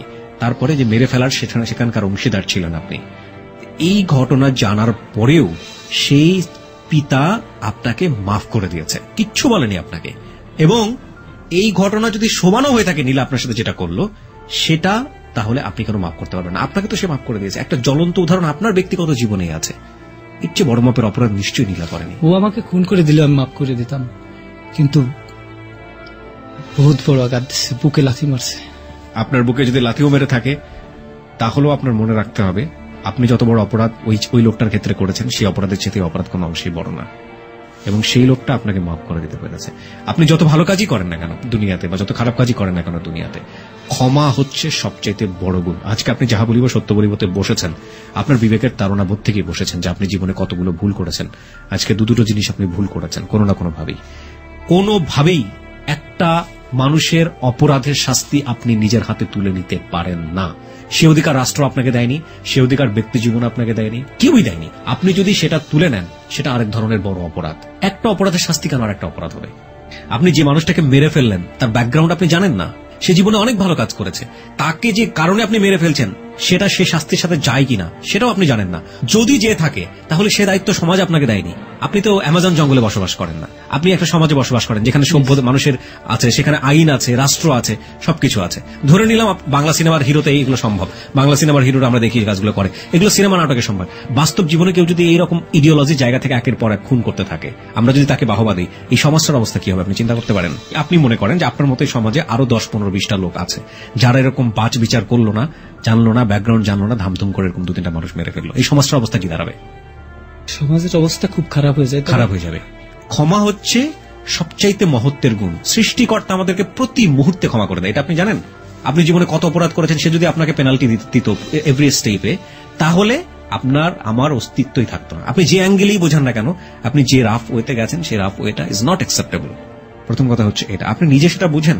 যে এই যে হুজুরটা আপনাকে বলছিল, মানে আমি ধরনের কাজ করেছি বলে আমাকে নক করেছে, আমার ভিতরে এসে লেগেছে এটা। তুমি কে? তুমি একটা জীবন দিতে পারো না, তুমি কিভাবে জীবন নিবা? আপনি তো খুন করতে পারেন না, আপনি মানুষটাকে মেরে ফেলতে পারেন না, এটা চরম অন্যায়। আপনার দ্বারা যদি কেউ উৎসাহিত হয় আর এই ধরনের কাজ করার জন্য, পুরো সমাজটা একটা নষ্ট হয়ে যাবে। আপনার কি কিছু বলার আছে আমাদের শ্রোতাদের শেষের দিকে এসে? অবশ্যই কিছু না কিছু বলার আছে। আমি শ্রোতাদের উদ্দেশ্যে বলতে চাই যে আমি যেটা করছি এটা সমাজের কাছে, সমাজের মানুষের কাছে, রাষ্ট্রের কাছে, সারা বিশ্বের কাছে এটা অপরাধ। আমি শ্রোতাদের বলতে চাই যে ওনারা যেন আমার এই ঘটনা শুনে এই ইসের দিকে ধাবিত না হয়, অপরাধের দিকে। একটা জিনিসকে আপনি আমাদের এখানে পরিষ্কার করবেন কিনা, যে যাদেরকে আপনি খুন করেছেন তারাও তো মস্ত বড় অপরাধী ছিল আপনার জায়গাটা থেকে, যদিও সেগুলোর প্রুফ আমরা পাইনি। কারণ তারা রেপিস্ট ছিল, এবং এটা কোনোভাবেই মেনে নেয়ার মতো না। আমাদের যারা সচেতন নাগরিক আছি তাদের মধ্যে প্রচন্ড রকম কষ্ট হয়। আপনি হয়তো অস্ত্র হাতে তুলে নিয়ে তাদেরকে খুন করেছেন, আপনি এটা বলবেন কিনা যে এই যে অপরাধী, তারা এই ধরনের অপরাধী, তাদেরকে আপনার মতো উপায়ে শাস্তি দেওয়াটা আপনি সমর্থন করেন কি করেন না? এটা আমি সমর্থন করি না, কারণ ওইটা হয়তো আমি রাগের বশতে করে ফেলছি। হয়তো ওই তার যে সিনটা ওইটা আমার চোখের সামনে বারবার ভাসছে, এই জন্য ওইটা সামলাতে না পেরে আমি হয়তো ওইগুলা করছি। আপনি তাহলে আমাদের যারা সচেতন নাগরিক আছে, যারা এগুলো পছন্দ করে না, তাদেরকে আপনি কি বলবেন? তাদের কি কোনো রোল থাকবে না যদি একজন মানুষ এই ধরনের অবশ্যই রোল থাকবে। তারা যারা আছেন শ্রোতারা, এনারা যদি এরকম কোনো ঘটনা দেখে, এনারা আইনের সহযোগিতা নিক, একবার যাক বারবার যাক, তার সহযোগিতা নিক। শ্রোতাদের বলি যে আপনারা বারবার আইনের কাছে যান, আইনকে শ্রদ্ধা করেন, আইনের সহযোগিতা নেন, আর যারা আছে আপনাদের জানা মতে ওদেরকে বলুন, বুঝান। নীলার ব্যাপারে আপনি কি বলবেন? সে ভালো থাকুক, তার মঙ্গল কামনা করি। এর বেশি বলতে গেলে আমার খুব কষ্ট লাগবে। প্রিয় শ্রোতা, এই হচ্ছে বনিয়ামিনের জীবনের অপ্রিয় সত্য। এই অপ্রিয় সত্য প্রকাশের পুরোটুকু শুনেছে হচ্ছে আমাদের এক্সপার্ট প্যানেলের বিশেষজ্ঞ, জাতীয় মানসিক স্বাস্থ্য ইনস্টিটিউটের প্রফেসর ডক্টর তাজুল ইসলাম। তিনি নিয়মিত পরামর্শ দিয়ে থাকেন আমাদেরকে, তার কাছ থেকে আমরা মতামত শুনবো। তিনি তো পুরো সত্যটা শুনলেন, এবার তার কি বলার আছে তার সাথে আমরা এই মুহূর্তে ফোনে কথা বলবো।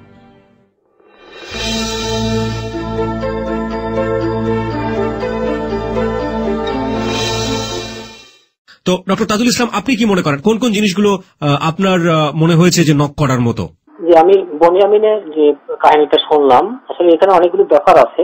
আমরা এর আগে যতগুলি কাহিনী শুনছি সবগুলি কিন্তু মানসিক দিক থেকে অপরাধ প্রবণ ছিল, এবং আমরা যেটাকে বলি যে তাদের চরিত্রগত দিক থেকে, স্বভাবের দিক থেকে, নৈতিকতার দিক থেকেই তারা সবচেয়ে খারাপ হয়ে গেছিল, এবং সেই হিসাবে তারা সবগুলিতে বিভিন্ন অপরাধমূলক কাজ করত, খুন মানে ছিল।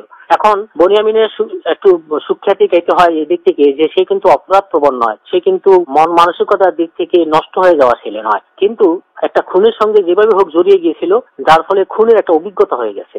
এবং ওই যে ছোট মনে অন্যায় বা পাপের বিরুদ্ধে, বিশেষ করে দর্শনের বিরুদ্ধে তার যে একটা ঘৃণার সৃষ্টি হয়েছিল, সেই দৃষ্টি থেকে সে হয়তো দ্বিতীয় যে ঘটনাটা ঘটাইছে সেটাও অনেকটা দস্যুবনের মতন বা অন্যান্যের মতন, যে হ্যাঁ কেউ কোনো অন্যায় কিছু করতেছে না, হ্যাঁ আমি করে ফেলবো।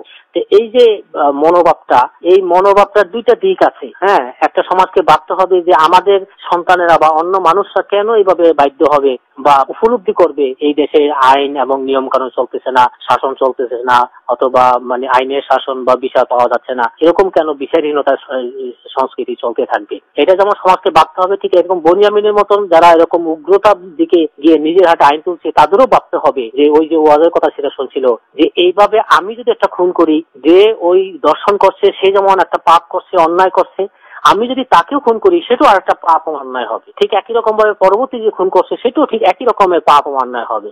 একটা পাপকে দিয়ে আরেকটা পাপকে কখনোই মোচন করা যাইতে পারে না। অর্থাৎ এটা কোনো পদ্ধতি তো নয়, এটা হচ্ছে যে ওই লোক দর্শন করে যে মানে পাপ করেছে সেই জন্য সে যতটুকু শাস্তি পেতে পারতো, সে খুন করে তার চেয়ে বেশি বড় পাপ করেছে। অর্থাৎ আমরা কখনোই এই কাজটা প্রশ্নই ওঠে না। সবাইকে এই কথা বুঝতে হবে যে এইভাবে নিজের হাতে আইন তো নেওয়ার প্রশ্নই ওঠে না, এবং একটা অন্যায়ের বিরুদ্ধে আরেকটা অন্যায় আমরা কোনোভাবে করতে পারি না। সেটা হচ্ছে বড় অন্যায় তো মোটেই না, ছোট অন্যায় আমরা করতে পারি না।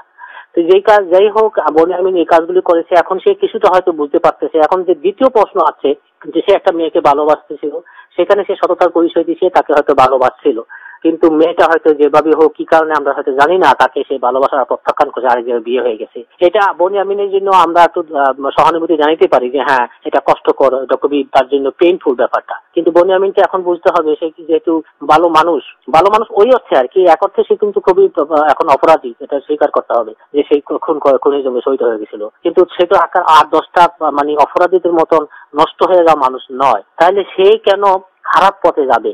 একটা কষ্ট পেয়েছে সে ঠিকই আছে, সেই কষ্টের প্রতিশোধ নিতে গিয়ে যদি সে কিছু করে, তাহলে এতদিন সে যেটা করছিল যে দর্শনের জন্য অন্যায়ের বিরুদ্ধে আমি প্রতিবাদ করছি, এখন তো সে যে ভালো একটা মূর্তি বা ভালো একটা ভূমিকা নেওয়ার মানসিকতা নিচ্ছিল বলে মনে হচ্ছে, যদিও সেটা অন্যায় করছে, কিন্তু এখানকার তো সে নিজে একটা অপরাধী মনোভাব দেখা গেল। নিজের স্বার্থের কারণে, নিজের প্রেমের ব্যস্ততার কারণে সে এটার প্রতিশোধ নিতে যাচ্ছে। এটা তো তার সেই মানসিকতার পরিচয় হলো না, সেই দর্শনের কাছাকাছি অথবা সেরকমই একটা ঘটনা ঘটে গেল। আর আপনি যেটা উদাহরণ দিলেন এটাও ঠিক, যে যেখানে সে তার বাবার কাছে ক্ষমা চেয়ে আসলো, সে তার বাবা তার ছেলেকে ছেলের খুনিকে ক্ষমা করে দিল, তাই সে বনিয়ামিনকে এখন এটা বুঝতে পারে না যে ঠিক আছে মানুষ তো অন্যায় করলে ক্ষমা পায়। তা আমি এখানে যেটা পেয়েছি সেটা কতটুকু অন্যায় হয়েছে বা ন্যায় হয়েছে সেটা একটা বিবেচ্য বিষয় হতে পারে। সেই মেয়ের একটা অধিকার আছে সে কার সঙ্গে সম্পর্ক রাখবে বা কাকে বিয়ে করবে, তার প্রতি সম্মান দেখানো উচিত। সে যেমন ওই যে দর্শনের ব্যাপারে দর্শন করে মেয়েদের উপর অসম্মান করানোর কারণে সে ক্ষিপ্ত হয়েছে, তাহলে তো সে নারীর প্রতি অধিক সম্মান দেখাইলে এখানে কেন সে অসম্মান দেখাবে যে এই মেয়েটা আমাকে নাও পছন্দ করতে পারে, সে আর আরেকজনকে পছন্দ করলে সে আরেকজনের বিয়ে করবে, আমি কেন জোর করে তার কাছে ভালোবাসা যাবো অথবা তার সংসার ভাঙতে যাবো। অর্থাৎ যেহেতু তার ভিতরে ধর্মীয় বোধ আছে এবং অন্যান্য ভালো কিছু গুণাবলী আছে আমরা বুঝতে পারলাম, আমরা আশা করি এই অনুষ্ঠান শোনার পর সে বুঝতে পারবে না ওই মেয়েটা যা করছে সে তার স্বাধীন মতো ইচ্ছা মতন করতেছে। তার উপর যদি এখন জোর করে আমি কিছু করতে চাই তাহলে আমি আরেকটা দর্শনীয় খারাপ কাজ করবো, যেটা আমি নিজেও কখনো সহ্য করি নেই, যার জন্য আমি খুন করতে গেছি। অর্থাৎ আমিও কি আরেকবার সেই দর্শনের মতন অন্যায় কাজ করতে যাবো? অর্থাৎ তার খুশি মতন সে পছন্দ মতন গেছে, আর যদি সে সত্যি মেয়েটাকে ভালোবাসে তাহলে তো তার এটাই করা উচিত যে মেয়েটাকে যাকে পছন্দ করছে সেখানে গিয়ে সে সুখী হোক, তার জন্য সে দোয়া করতে পারে, তার জন্য আরো এটাও কামনা করতে পারে যে যাতে সুখী হোক। আমরা আশা করি সে আবার সঠিক পথে ফিরে আসবে এবং সে বা আর কেউ অন্যায়ের প্রতিবাদের কারণে আরো নিজের হাতে আইন তুলে নেবে, আরেকটা অন্যায় করবে, আরেকটা পাপ করবে, এই কালচার যেন আমরা সৃষ্টি না করি। অনেক অনেক বেশি ধন্যবাদ আপনাকে আপনার মূল্যবান মতামত জানিয়ে দেওয়ার জন্য। আপনাকে ধন্যবাদ।